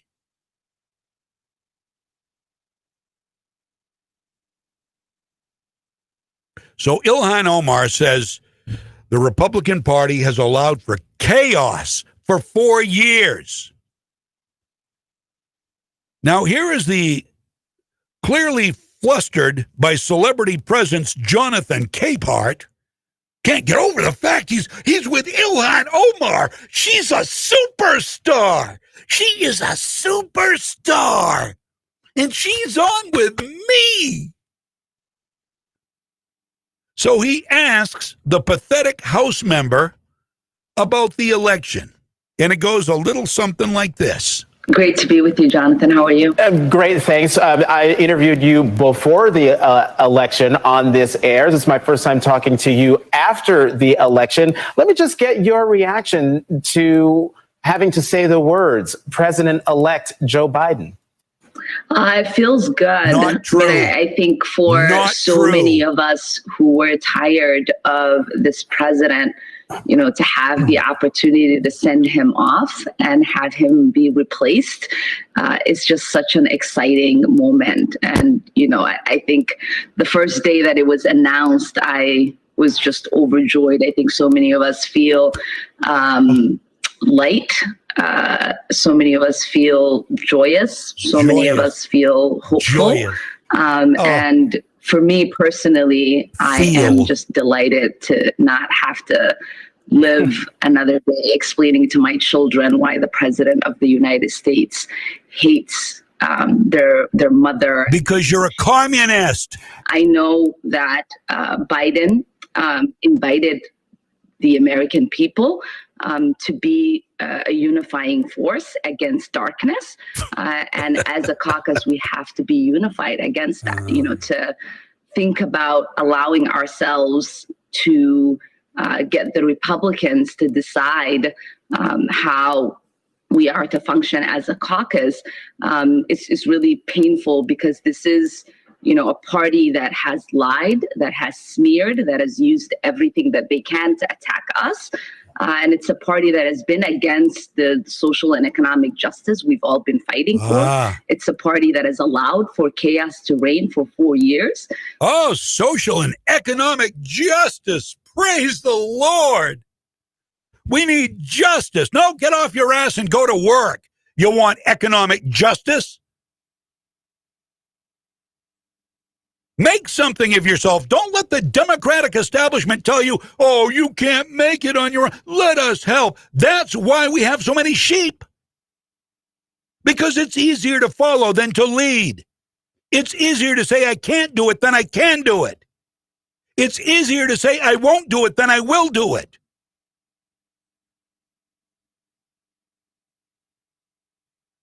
Here we are. So who caused the chaos for 4 years and now has apparently stolen the election? That would be the communists who call themselves Democrats. Anything to win, anything to gain power, whether it's through investigations, impeachment, killing people with coronavirus, or instigating race wars. The end justifies the means. You know what else is a threat to democracy? I'll give you a hint. It's something everybody is going to all of a sudden. On social media, more and more people are making a switch, saying I'm leaving Facebook, or at the very least, I'm going to use another platform too, Parler, funded in large part by conservative Dan Bongino. It is a right-leaning social media platform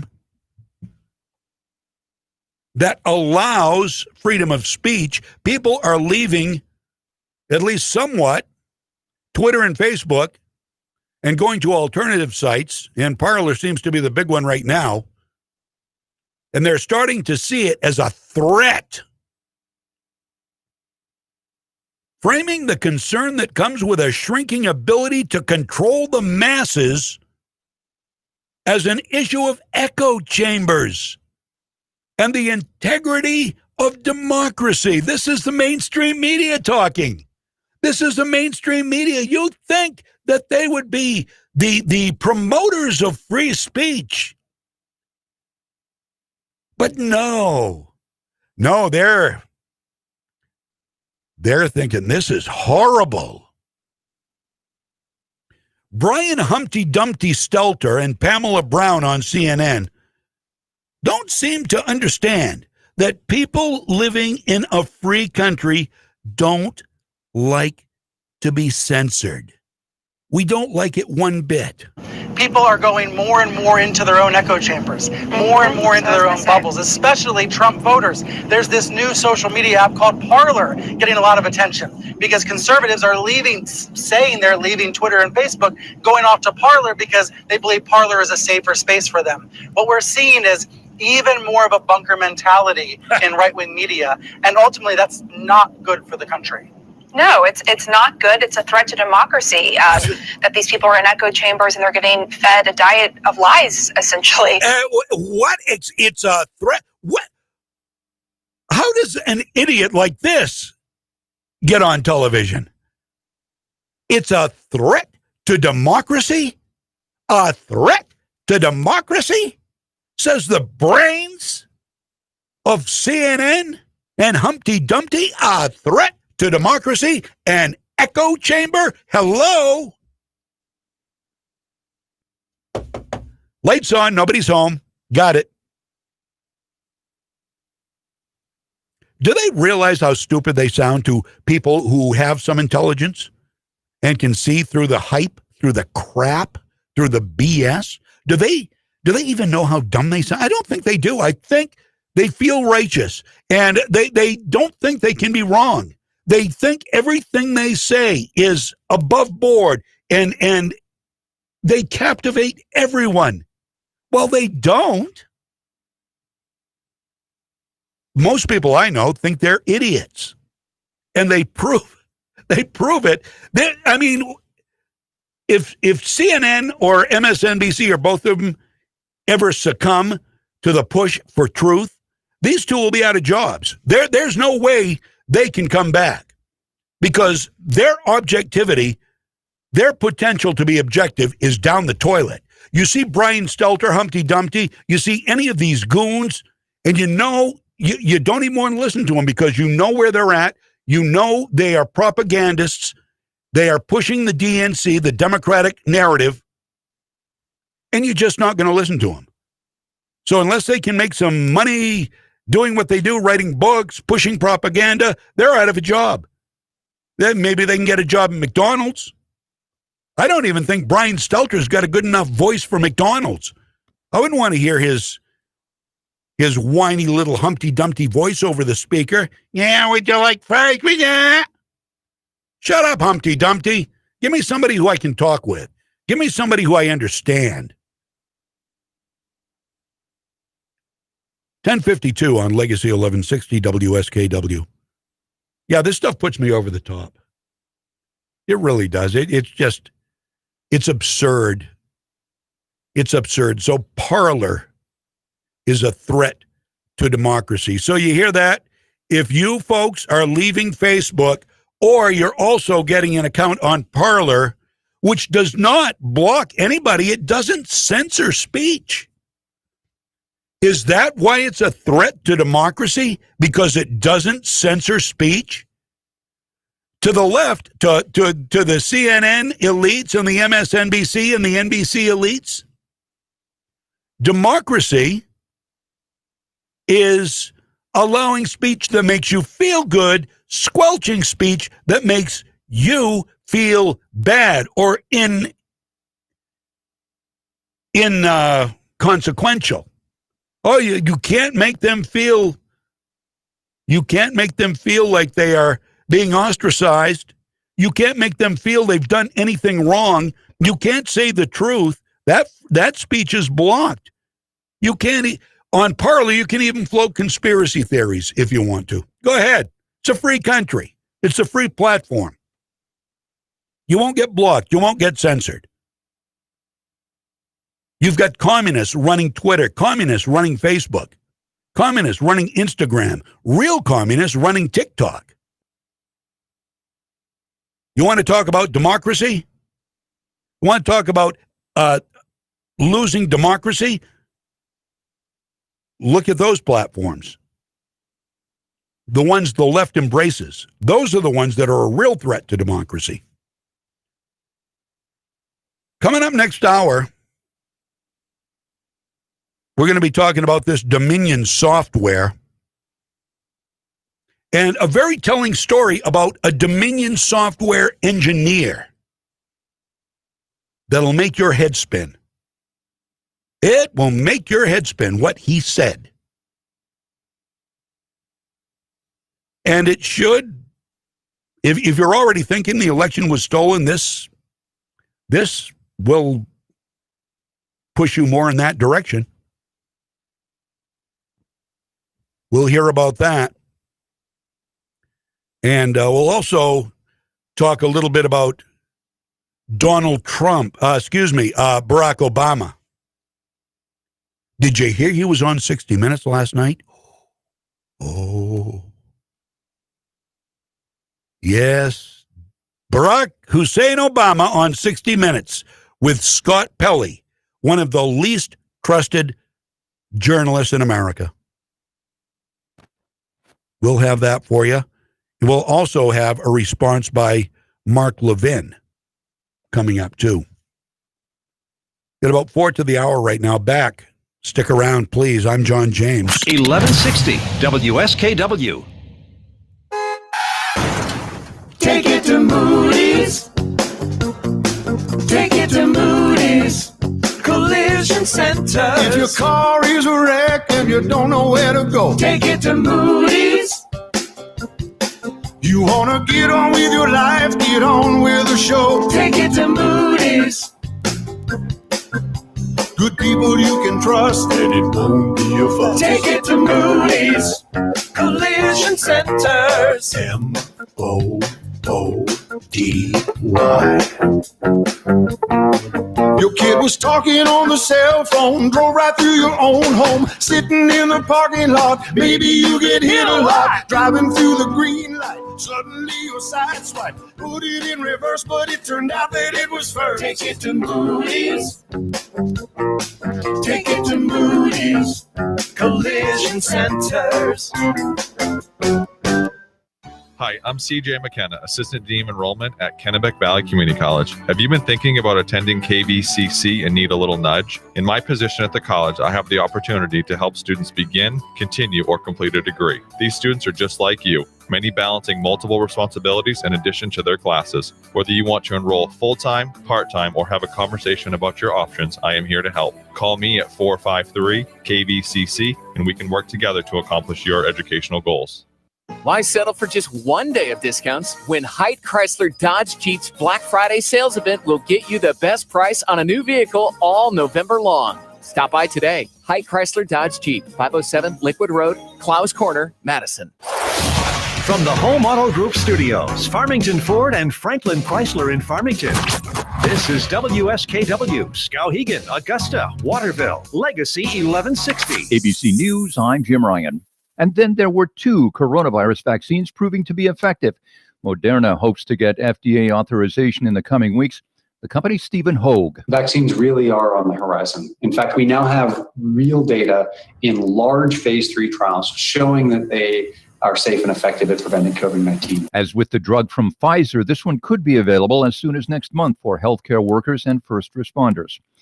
President-elect Joe Biden will deliver remarks this afternoon from Wilmington on a post-COVID economic recovery. President Trump is vowing to keep fighting his legal battle against the election results. On Sunday, Mr. Trump appeared to acknowledge that Joe Biden is the president-elect, writing in a tweet, quote, he won, but adding the false caveat of, quote, because the election was rigged. The president later walked that back, tweeting, I concede nothing. We have a long way to go. That's ABC's Karen Travers. Nearly every lawsuit filed by Trump's legal team has been thrown out of court. This is ABC News.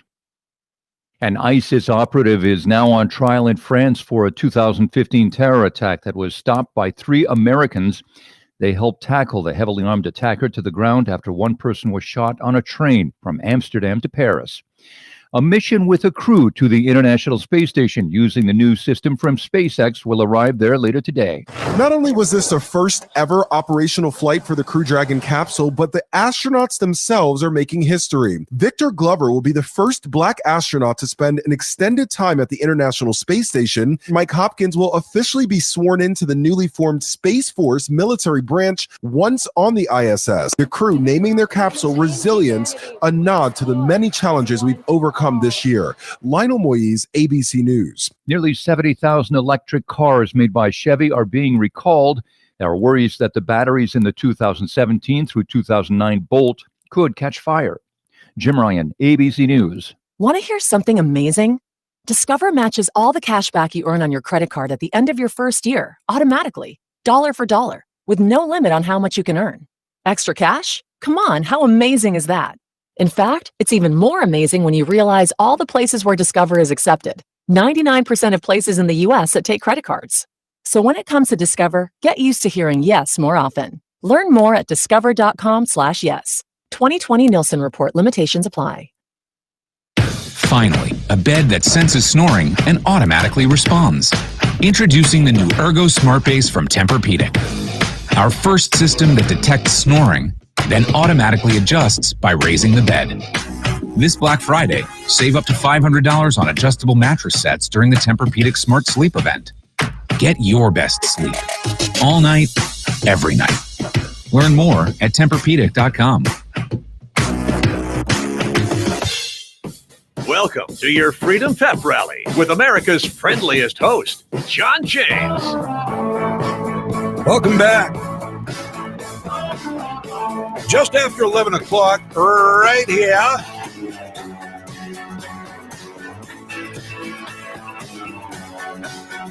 Hold on.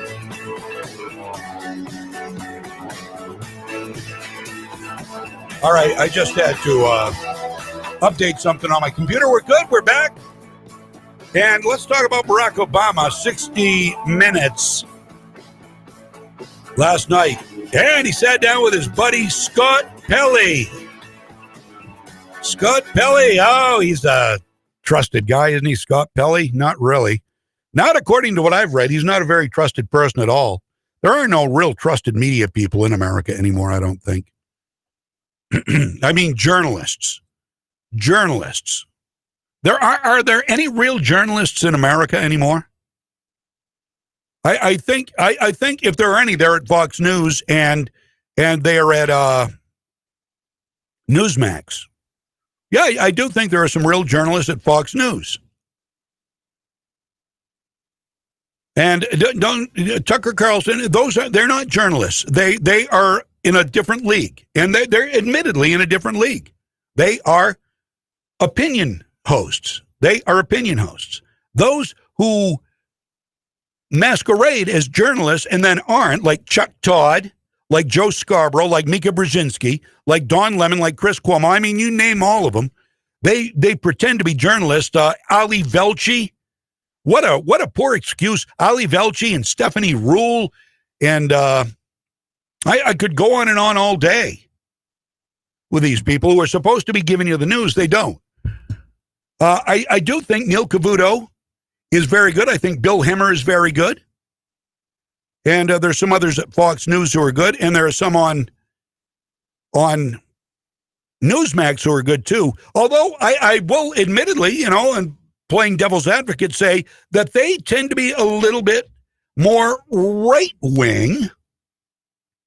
They still have at least a modicum of objectivity, whereas these other guys on the left do not, because now is do or die time for them.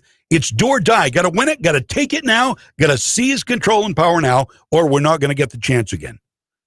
Well, they're always going to fight for the chance. They're getting it now, by the way. I don't know if you've noticed. So last night, CBS 60 Minutes and Scott Pelley made Obama relevant again for a while. Scott Pelley actually, according to Newsbusters, Scott Pelley gave Gayle King a run for her money in who could be the most obnoxious, sycophantic journalist interviewing Barack Obama for his new book on Sunday. That was yesterday. Scott Pelley prompted the former president to compare Donald Trump to a dictator.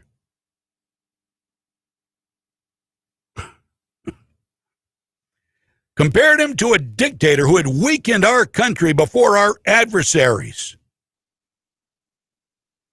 He buttered up Barack Obama. He's clearly starstruck, Scott Pelley was.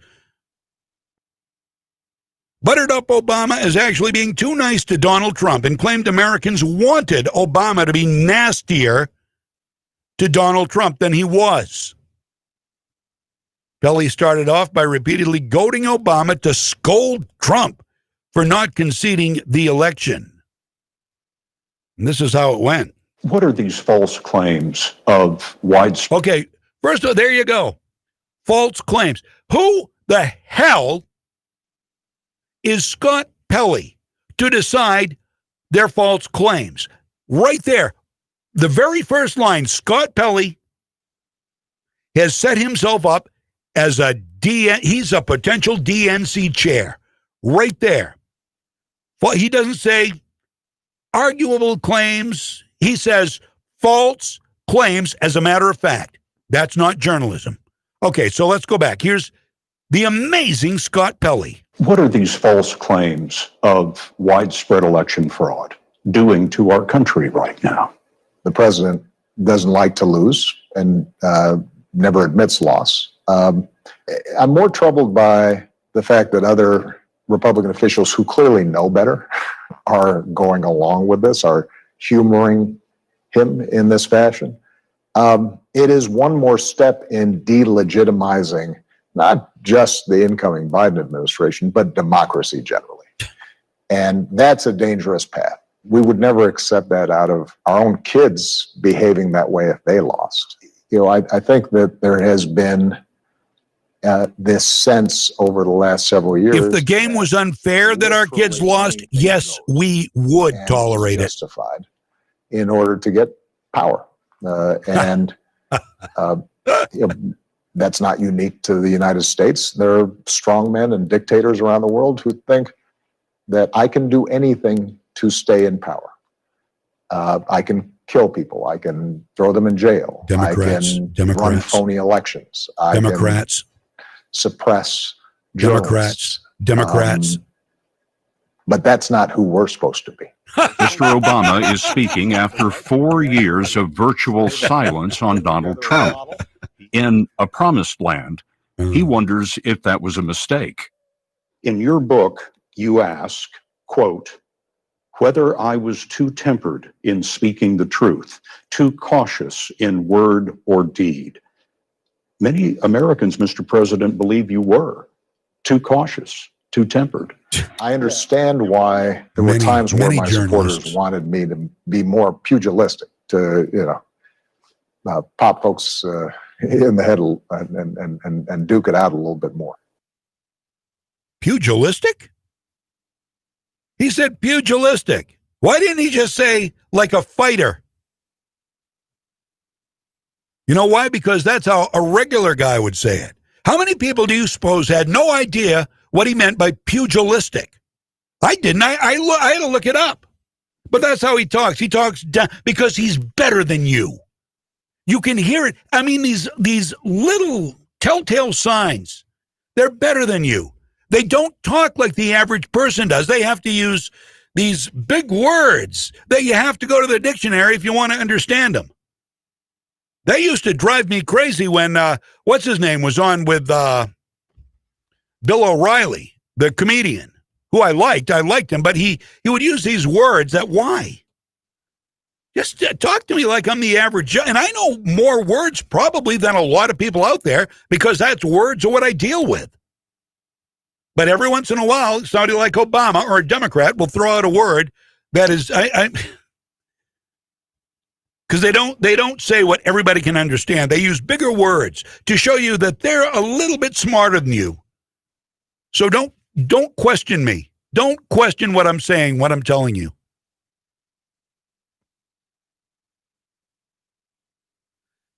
So there it is. Barack Obama, it's a threat to democracy. Did you hear everything, his laundry list of things that Donald Trump has done are things that Democrats have done over the last 4 years? No wonder he stayed silent. I mean, he looked like a fool last night to somebody who's a thinking person.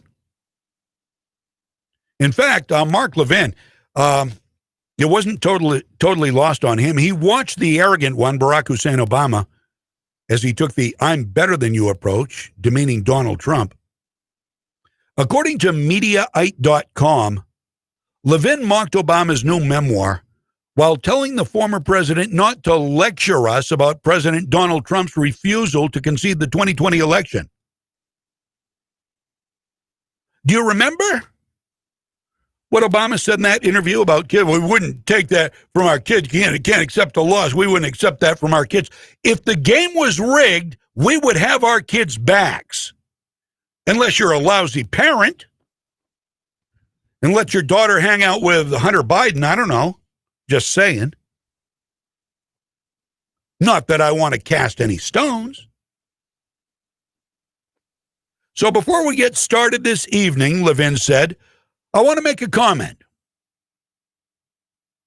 And here's what Mark Levin had to say on Life, Liberty, and Levin. I watched this clip of Barack Obama on 60 Minutes where he's attacking the President of the United States, and he believes these challenges that are taking place in the states are undermining democracy.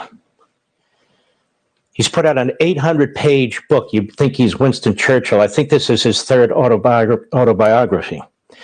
Well, I want to say something to President Obama, the other so-called iconic figures in our republic, Republican and Democrat.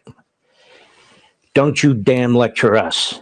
For 4 damn years, the FBI was involved in trying to undermine this president. The intelligence services trying to undermine this president. Right.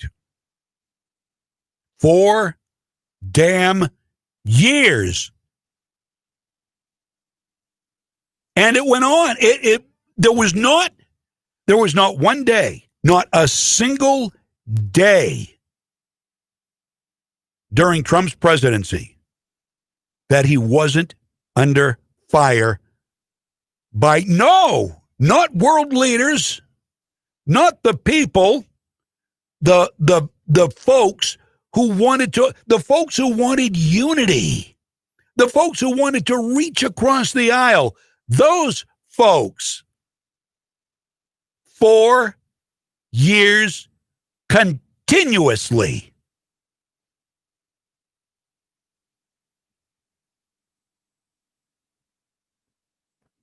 And they're complaining? I don't think so. I don't think so. We aren't stupid. So you heard Scott Pelley. Well, you Republicans and Donald Trump falsely. He didn't say, arguably the election did not have widespread. No, he said the false claims of widespread voter fraud when there are claims and proof of widespread voter fraud. There's proof of a ton of dead people voting.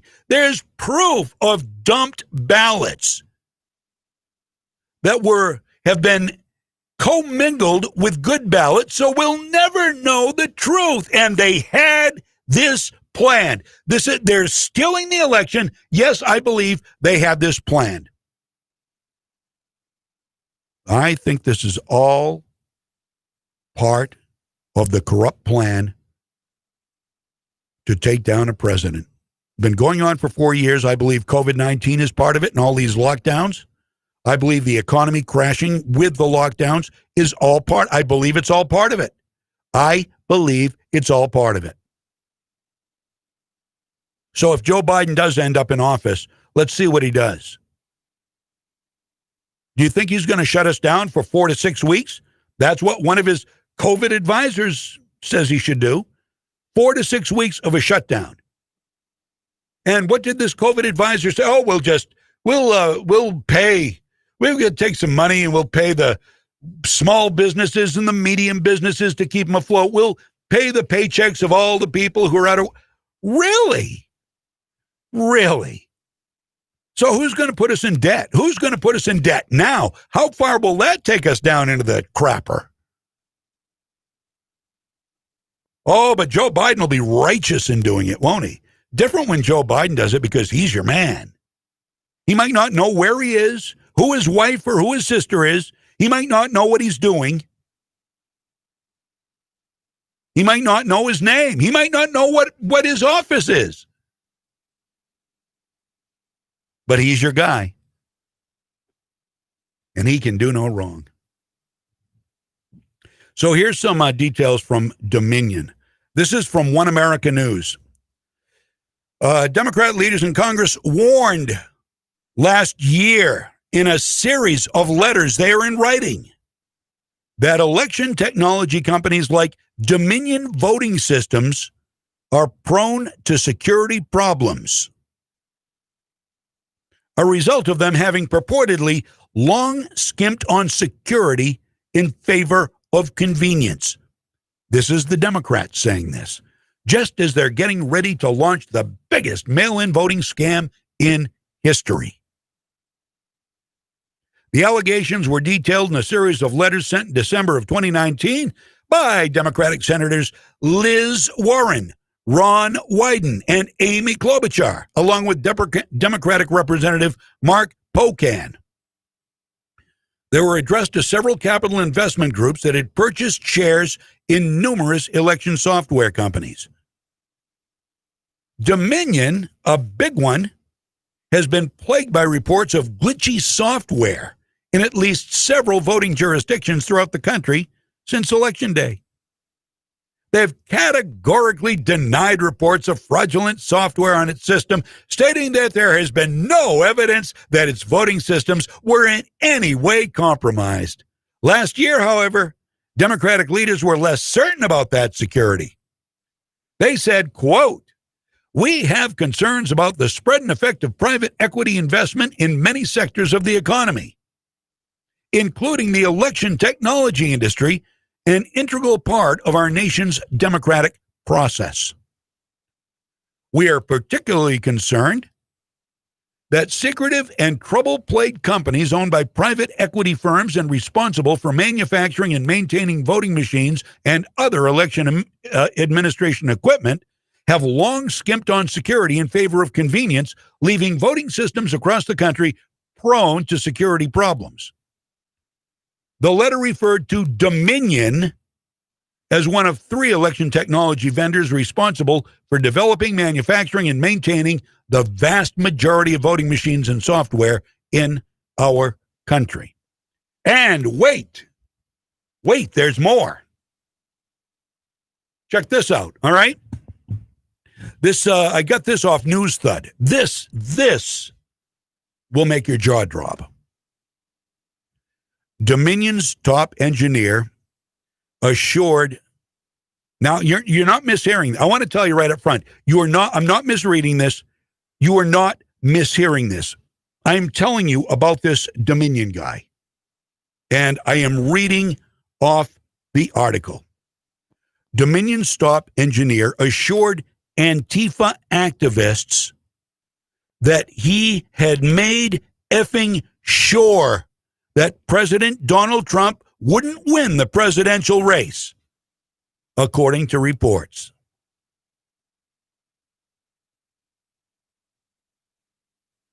Yeah, you heard right. Let that sink in for a second.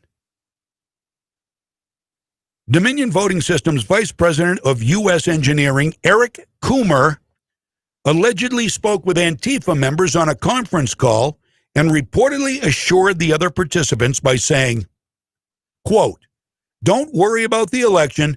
Trump's not going to win. I made effing sure of that." Now, they're one of the largest voting tech companies in the country, providing voting machines and tabulators to local governments across the U.S. More than 30 states use these to scan ballots.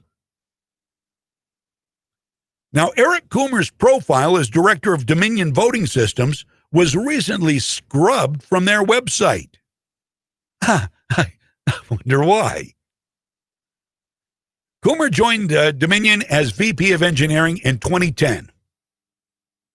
His bio says he graduated from the University of California, Berkeley, with a PhD in nuclear physics. Eric Coomer was later promoted to Voting Systems Officer of Strategy and Security, although Coomer has since been removed from the Dominion pages of directors.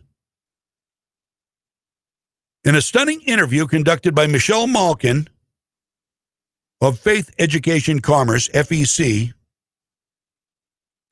United founder Joe Ottman reveals how he infiltrated Antifa. While working undercover, Altman said that he was involved in a conversation with Antifa members when he discovered Eric from Dominion was allegedly part of a chat during the week of September 27th, 2020.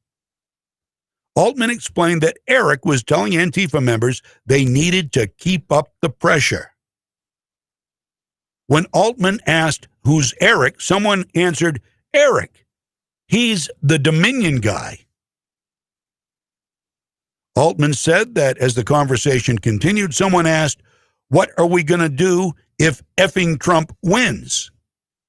Altman paraphrased how Eric, the Dominion guy, responded, "Don't worry about the election. Trump's not going to win. I made effing sure of that."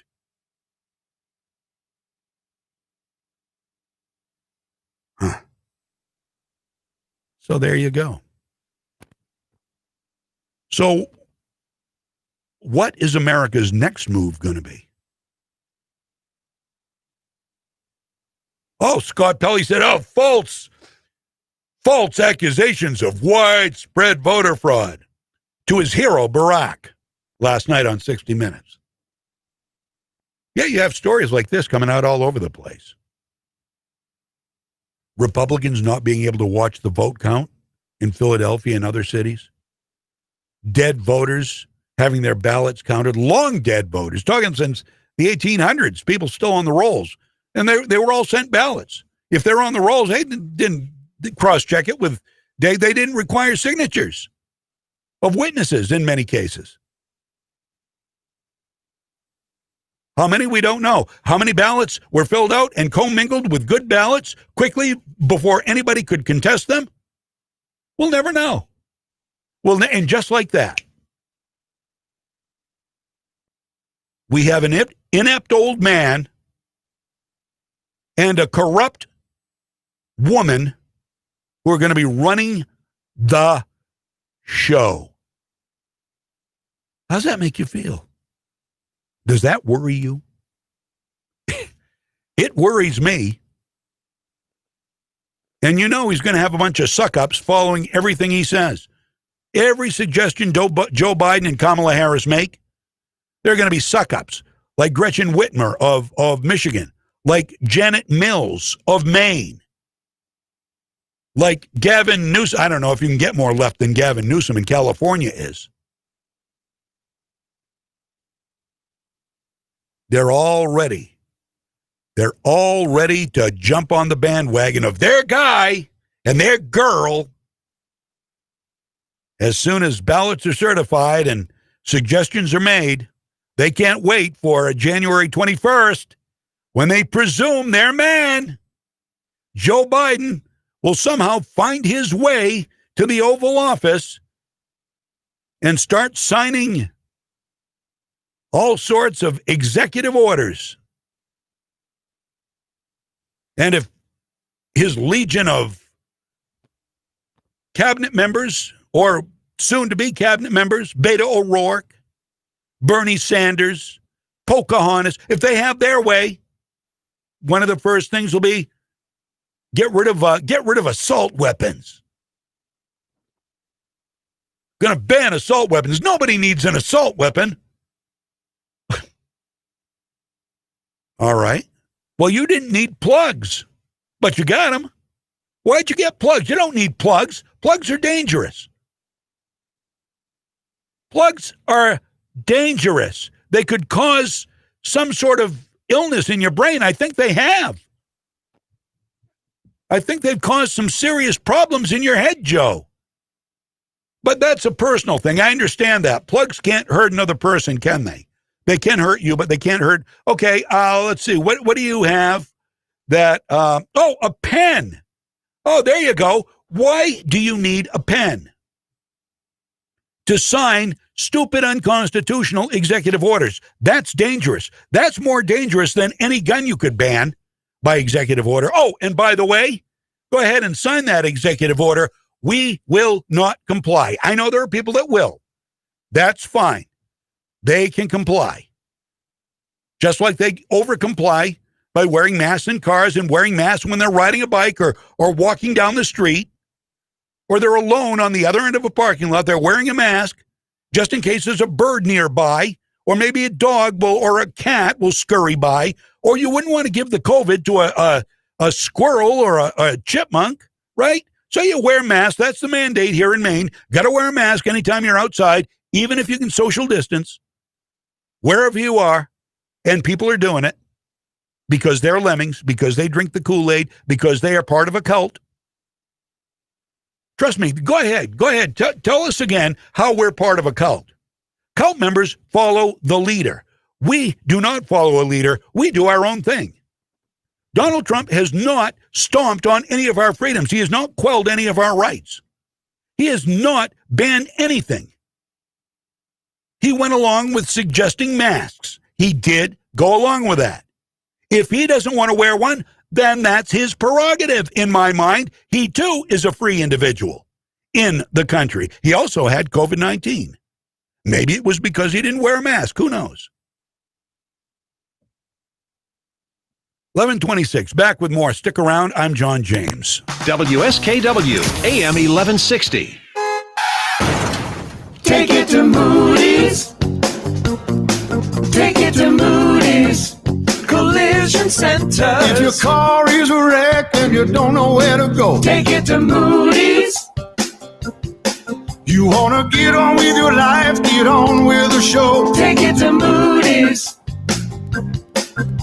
Good people you can trust and it won't be your fault. Take it to Moody's Collision Centers. M-O-O-D-Y. Your kid was talking on the cell phone, drove right through your own home, sitting in the parking lot. Maybe you get hit a lot, driving through the green light. Suddenly your side swipe, put it in reverse, but it turned out that it was first. Take it to Moody's. Take it to Moody's Collision Centers. What a fantastic time to shop for fall items at Town Line Antiques, where you'll find 2 floors, 50 dealers, and thousands of items from throughout history. Town Line Antiques has vintage signs, furniture, classic electronics, sports memorabilia, jewelry, coins, home decor, and more. If you haven't been recently, there are new booths and lots of new items, including a full booth of Christmas goodies for anyone who wants to spread some early cheer. Town Line Antiques, open Tuesday through Sunday from 10 to 5, Route 201, right on the Winslow-Vassalboro Town Line. Hi, my name is Tony Esposito from Rockland Ford. This year has been crazy, and this month, so are our deals. Ford has finally started making cars again, so our lot is full and the incentives are high. This month only, you can buy a brand new redesigned Ford Escape for as low as $22,415 or $359 a month with no money down. I repeat, you can buy a brand new Ford Escape at Rockland Ford for as low as $359 a month with no money down. And if a truck is what you need, we got you covered. Rockland Ford just made a special purchase of 35 low-mileage program F-150s, as low as $23,995 or only $359 a month with no money down. This month only, buy a brand new Escape or program F-150 for $359 a month with no money down. Call us while supplies last at Rockland Ford, home of the Rock Bottom Deal, Route 1 in Thomaston. Payments for qualified credit for 84 months at 4.5% APR.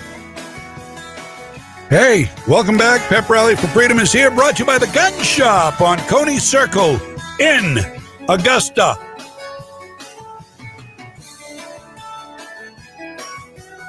Hi to Jason. Jason just let me know that he is banned, Facebook banned. CNN Humpty Dumpty, they have the gall to say, well, people going over to Parler, it's a threat to our democracy. Well, this is why, Humpty and company, because we are marginalized if we speak truth by Facebook and Twitter and the rest of them. What is this here? We've got, somebody just sent me I would assume there's no story. The very unfunny late night. Wait, we got Stephen Colbert. What is this? Now, we always knew he would leave a stain there. And not just from his butt bronzer. Because everything he did, everything, is now in some way presidential behavior, including this, unless every single person rejects what he just did. And that means for all the predictable behavior of the last few days. Very funny, Stephen Colbert. Very funny. His career is over. Right now, something unpredictable needs to happen. Yeah, what's that, Stephen? You moron. Republicans have to speak up. Oh. All of them. All of them. Okay. All right. Because why is that, Stephen? For evil to succeed, all that is necessary is for good men to do nothing. Oh, God. Wow. Well, you know, even in that, he was marginally funnier than Jimmy Fallon or Jimmy Kimmel. What a dolt. What a mook. I've got another one here. I want you to hear another one. We're talking about these failures on late night TV. I got a couple of them here, actually. Comedy, late night comedy is not a place for jokes anymore. It's a spot for liberal lectures. Jimmy Kimmel was ranting the other night that he overestimated the American people. I mean, so there, first of all, you've got all your late night guys. Can you imagine Jay Leno or Johnny Carson doing these things?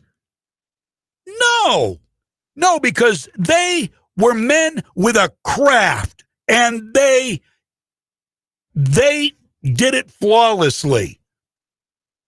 These people suck. They can't suck enough.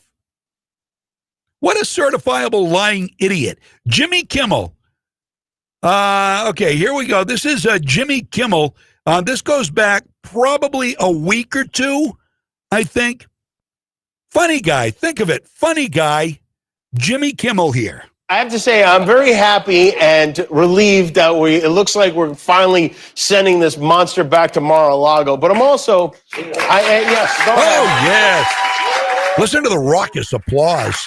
Like 6 people. It was this close. How could, we reunited the cast of every movie and TV show ever made to win this election.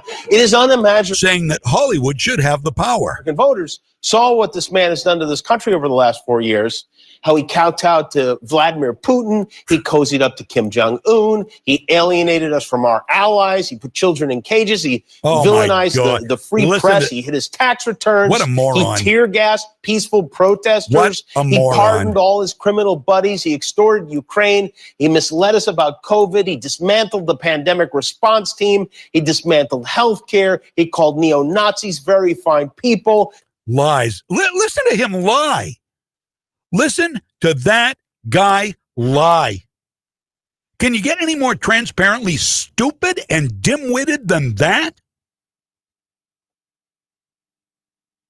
Then Jimmy Fallon's always sucked, but he's going to suck more now because his head writer quit.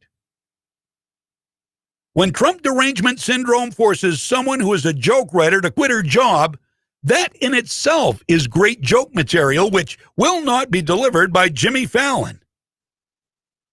What isn't a joke is that the head writer of NBC's Tonight Show, Rebecca Drysdale, really did quit her job and placed a lot of the blame for her departure at the feet of Donald Trump, of course.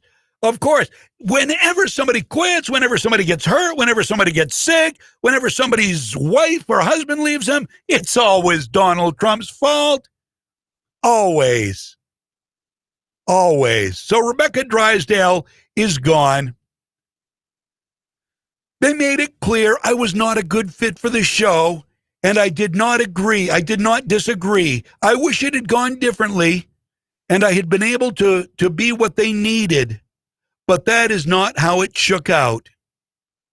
She also expressed relief at never having to write jokes or sketches about President Donald Trump ever again, saying that in her view, making fun of the president only serves to amplify his power. So she writes the jokes, or wrote the jokes, Fallon delivered. And here I've been laying the blame for the lack of humor squarely on Fallon. Clearly, this guy had help being so unfunny. And now she's gone. Que sera, sera. C'est la vie. You know what the big problem is in this country, though? According to MSNBC. You're going to love this. You're going to love this. Now, if you're a white woman listening to me right now, listen to me. You're a white woman. Maybe you didn't know this, but you are a white supremacist. Did you even know? You are a white supremacist, and you are the reason that more good, wholesome Democrats don't get elected. So said Tiffany Cross and her panel of leftist guests on MSNBC. Oh, wait, this gets better. So Cross asked the panel whether white women's overwhelming support for President Trump in the election was a vote for Trump or against Biden-Harris, with the emphasis on Vice President-elect Harris. Now, Julie Kohler is a senior advisor at Democracy Alliance. She answered that their support of President Trump represented a maintenance of the status quo, whatever the hell that meant. Now, the most ironic part about this diatribe on white women is that, with the exception of Tiffany Cross, it was done by, no kidding, a white woman. Listen. Was this overwhelming support for Donald Trump in the 2020 election a vote for Trump, or was it a vote against Biden-Harris with the emphasis on Harris? Well, I think that it's really the maintenance of the status quo is what it showed. Yeah. So white women have been voting, narrow majorities of white women or pluralities of white women have been voting for Republican candidates for the better part of 70 years. And I think one of the important things that we can hopefully take away from this election is that these are longstanding patterns that are unlikely to change. And so this idea that Molly mentioned earlier, that kind of white women are the better angels of white people, and because we experience sexism and misogyny, which we do, that we somehow are more aligned or more empathic towards the oppression that people of color, and particularly Black Americans, experience in this country.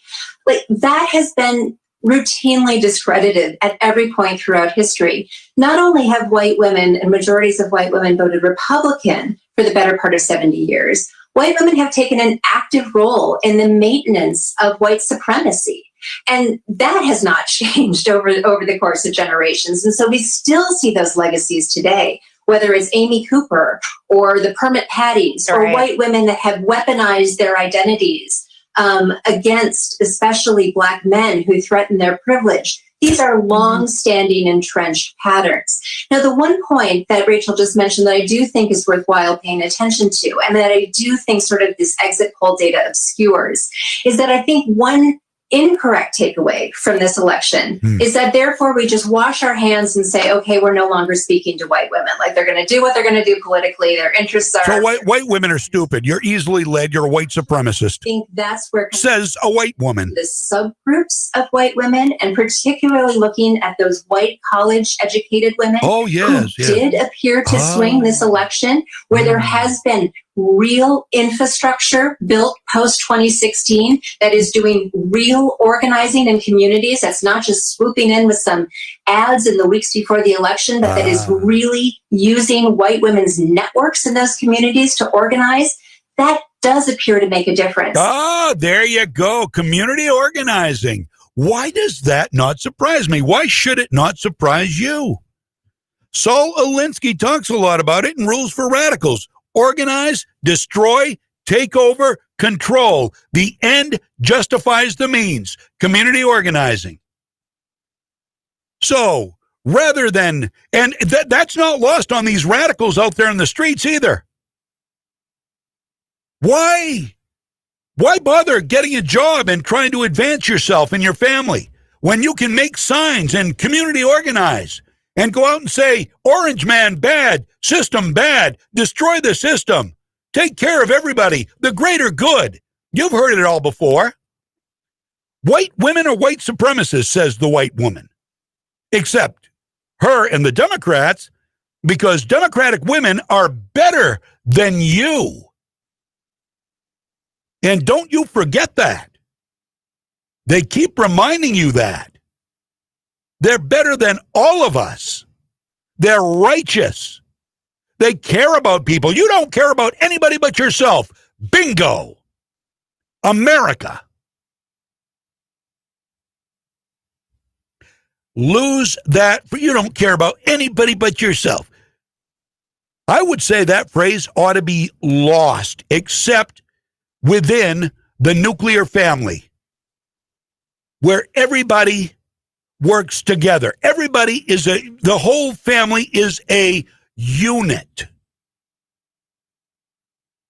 where people do care about each other and do have a vested interest in what everybody in that nuclear family does. Outside the nuclear family, I'm sorry, it's each person for themselves, each family for themselves. That's what made us great, and that's what the left wants to destroy. Understand that. It's that simple. Get rid of the nuclear family, and you worship government. Because what else is there to love? If you don't have a family to love, if you don't have a family to be a part of, to care about, to work with, and they don't even have to be related. I mean, there are family, all kinds of different family units that are in it together as a unit. Those are the people you want to work with.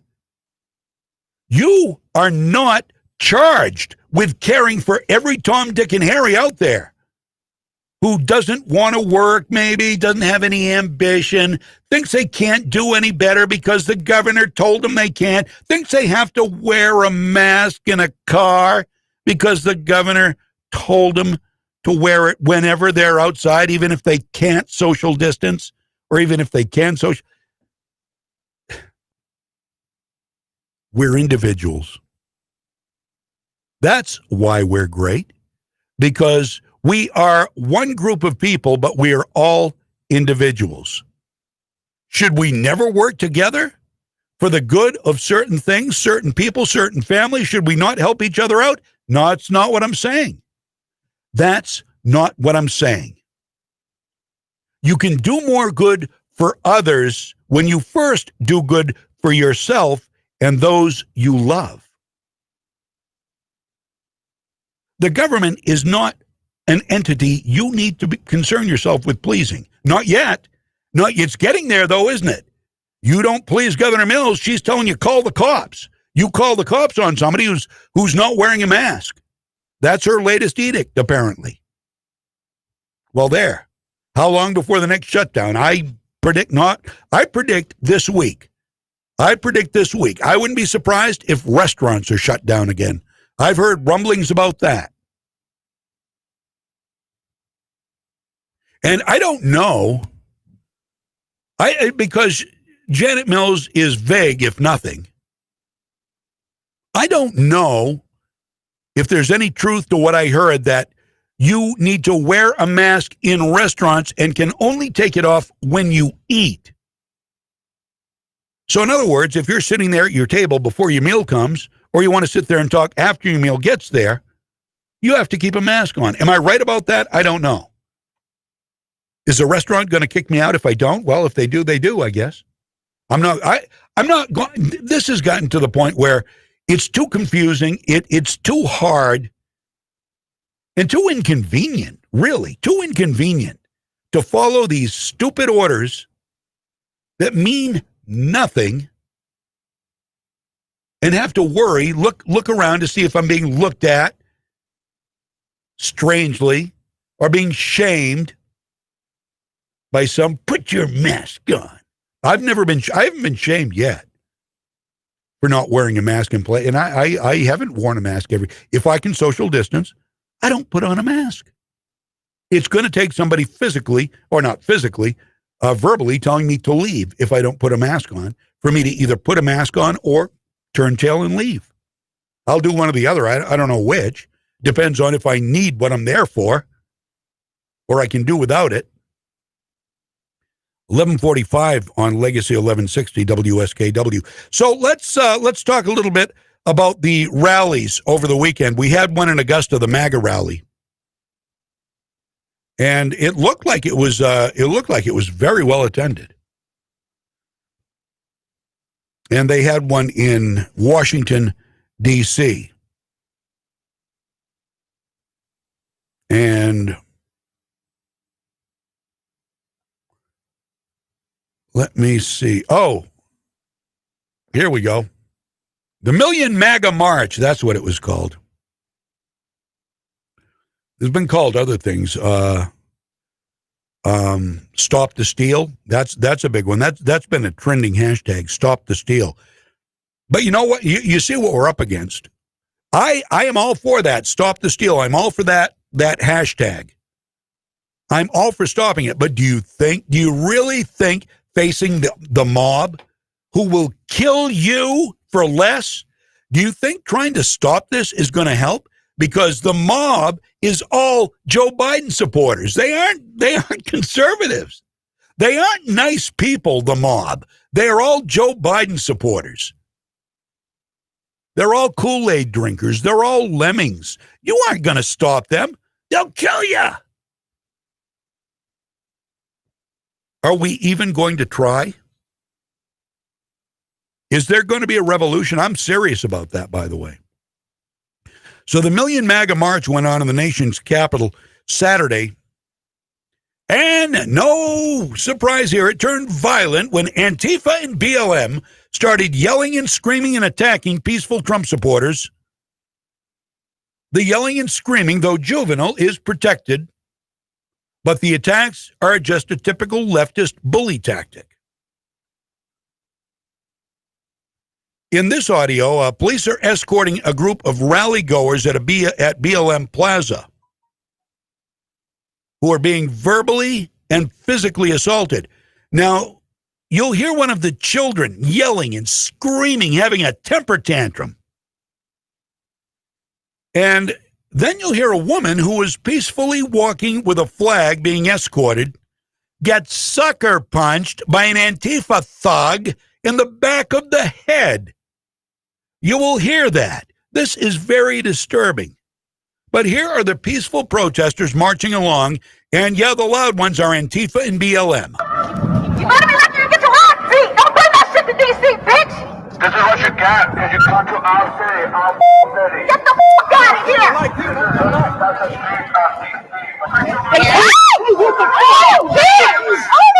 That is fucking. She was smacked right in the back of the head by this young woman who had a mask on, a bandana, not to be recognized. I'm sure it had nothing to do with COVID. She smacked her in the head and then she ran like a child. Also, a man was reportedly attacked by a man in black bloc at a counter-protest march. The victim appears visibly dazed from the assault, and his head is bleeding. An anti-Trump assailant also punched another Trump supporter in the back of the head. Video from field reporter Jorge Ventura shows a mob of people attacking the man, landing several sucker punches. Then one attacker winds up and punches him in the head from behind, knocking him unconscious. As the man lay motionless on the ground, several counter-protesters step on his body, and the man's face is covered in blood. BLM and apparent anti-fascist supporters, Antifa, that would be, attacked a multiracial family with 3 small children. He provided the video of this guy being pushed and beaten by thugs. And this guy, he was doing nothing. He was just standing there, and these 3 or 4 thugs come up and start yelling at him and pushing him, simply because he is a Donald Trump supporter. Listen to this audio.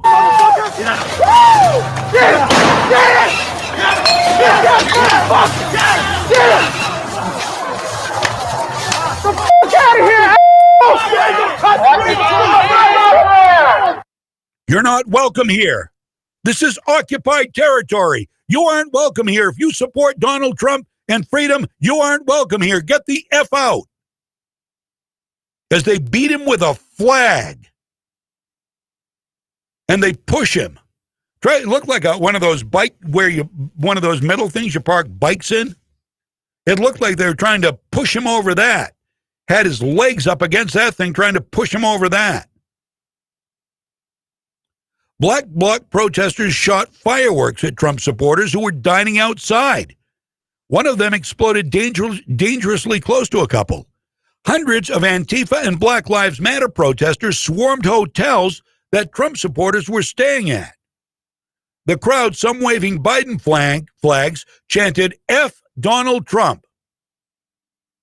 Police used a chemical agent on anti-Trump protesters after they refused to back away from the Capitol Hilton.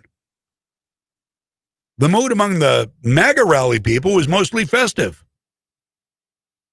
For the first few hours, anyway, they were chanting things like USA, Stop the Steal, and Trump 2020.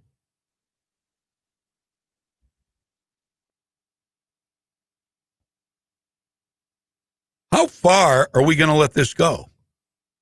How long before we're fed up enough with it that we're going to say this is it? Sorry, we're taking our streets over again. We're taking our country over again. We're taking back our freedom. If you don't like it, then sit back and watch. Don't worry, we've got your back.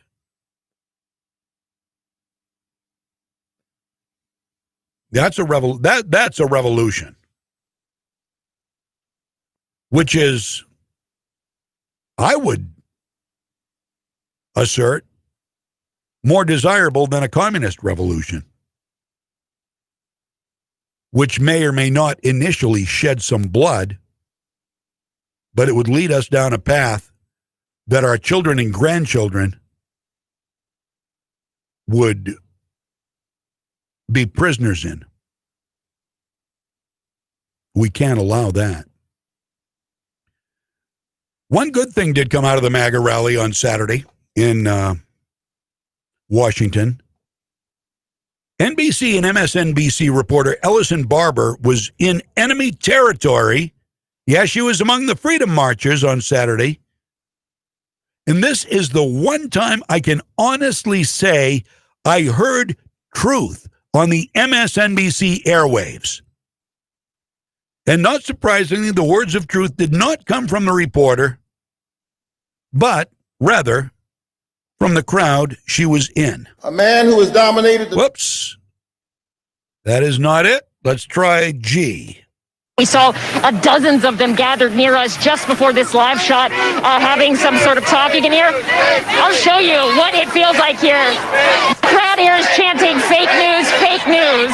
Not fans of ours, as you can tell, which that's fine, as long as they give us a little bit of space. So at times, it's hostile here, at least for us. They're following us and chasing us as we walk further back. They say that this election is fraudulent. When I asked someone earlier today if there was anything that would make them accept these results, they said they would maybe accept them once they were certified, but they still wouldn't believe them. This gives you a sense of the crowd here. They have no intention of accepting the election results. And as you can tell from the jeering right now, not fans of ours either. No, they're not fans. Who is your fans, MSNBC, are over in the Antifa crowd. The ones that are destroying people's lives, pushing people down, battering them bloody when they're down on the ground. Those are your people, MSNBC. Go over there. I'm sure they'll treat you kindly because they like your type. What does that tell you? What does that tell you? What does it tell you that when word of a Biden victory came out, the Antifa and Black Lives Matter and the thugs in the streets stopped rioting? What does that tell you? They got their desired outcome or their perceived desired outcome. They weren't going to rally. They only riot because they hate Trump and they hate freedom.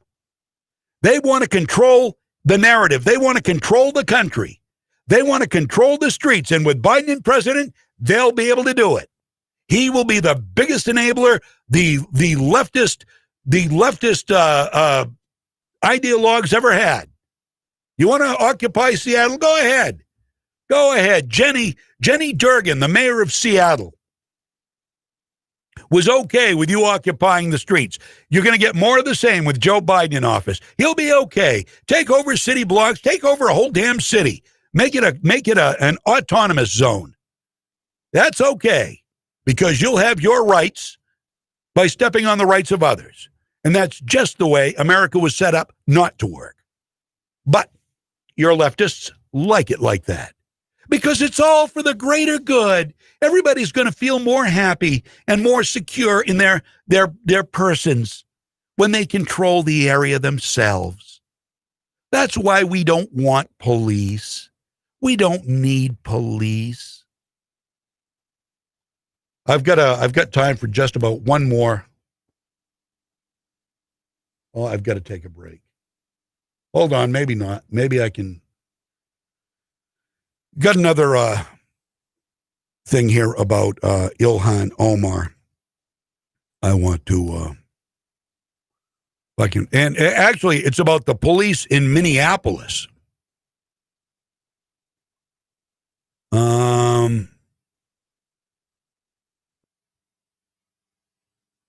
Oh, here we go. Yeah. Police are wanted in Minnesota, Minneapolis, Minnesota. Hard to believe, isn't it? The Minneapolis Police Department is running low on staff because people left when they were told they weren't wanted by people like Ilhan Omar, who won her election because people are idiots. The city where defund the police movement began. We knew as soon as the half-wits started saying it, they would regret it. Now, no surprise, they are. They regret it. Tucker did a great piece on this last week. Listen, Tucker Carlson. And they shouted it over and over again into bullhorns in our streets. Defund the police! Defund the police! That was their demand. They said so. They didn't hide it. So in many places, the authorities did just that. And you know what happened next.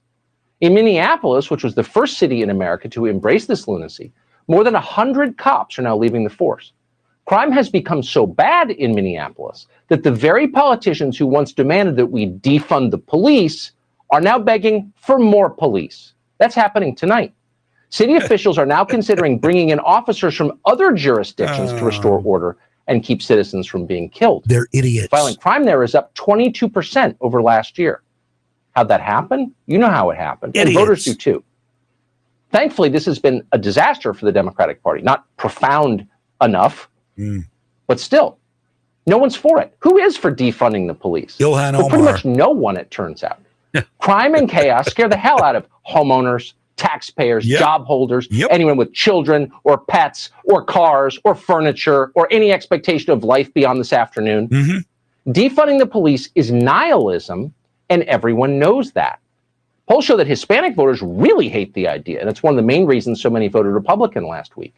You would have to be a desperately unhappy gender studies major with a degree from Duke to think defunding the police was a wise idea. And it turns out that's the entire constituency for it. Yep. Unmarried, unhappy gender studies majors from Duke.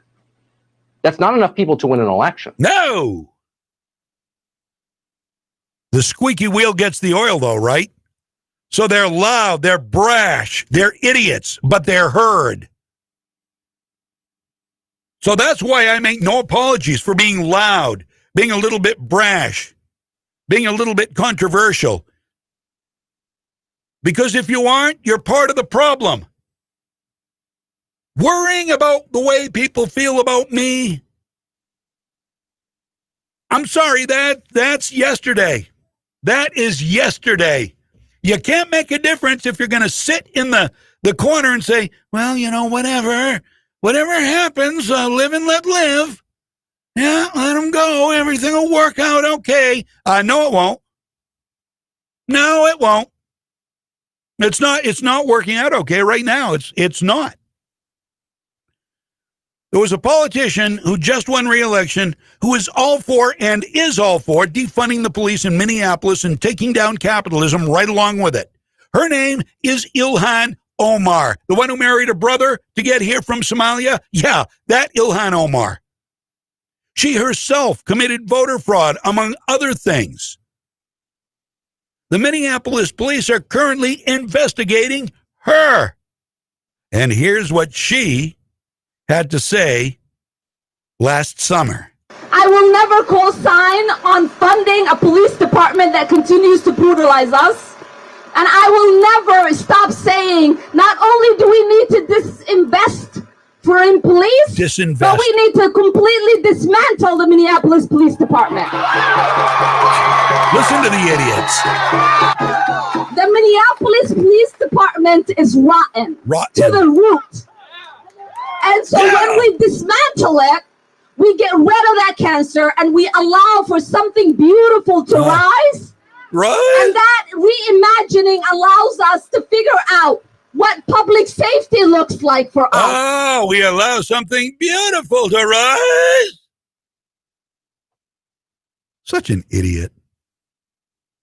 I can't even imagine being able to have an intelligent conversation with anyone who could actually cast a vote for her. Well, perhaps not many did. Legally. 12:01, I'm running a little late. We've got to go. I'll see you tomorrow morning at 9. Mike Violette, I'm pretty sure, has got his car running again. Hopefully he does. I wish him well. He'll be back here tomorrow bright and early at 6 with a lot on the platter for Maine politics and more. And I'll see you at 9 o'clock with Freedom's Pep Rally. Have a great afternoon. AM 1160, WSKW. Take it to Moody's. Take it to Moody's. Collision Centers. If your car is a wreck and you don't know where to go, take it to Moody's. You want to get on with your life, get on with the show, take it to Moody's. Good people you can trust and it won't be a fuss. Take it to Moody's. Collision Centers. MOODY. Your kid was talking on the cell phone, drove right through your own home, sitting in the parking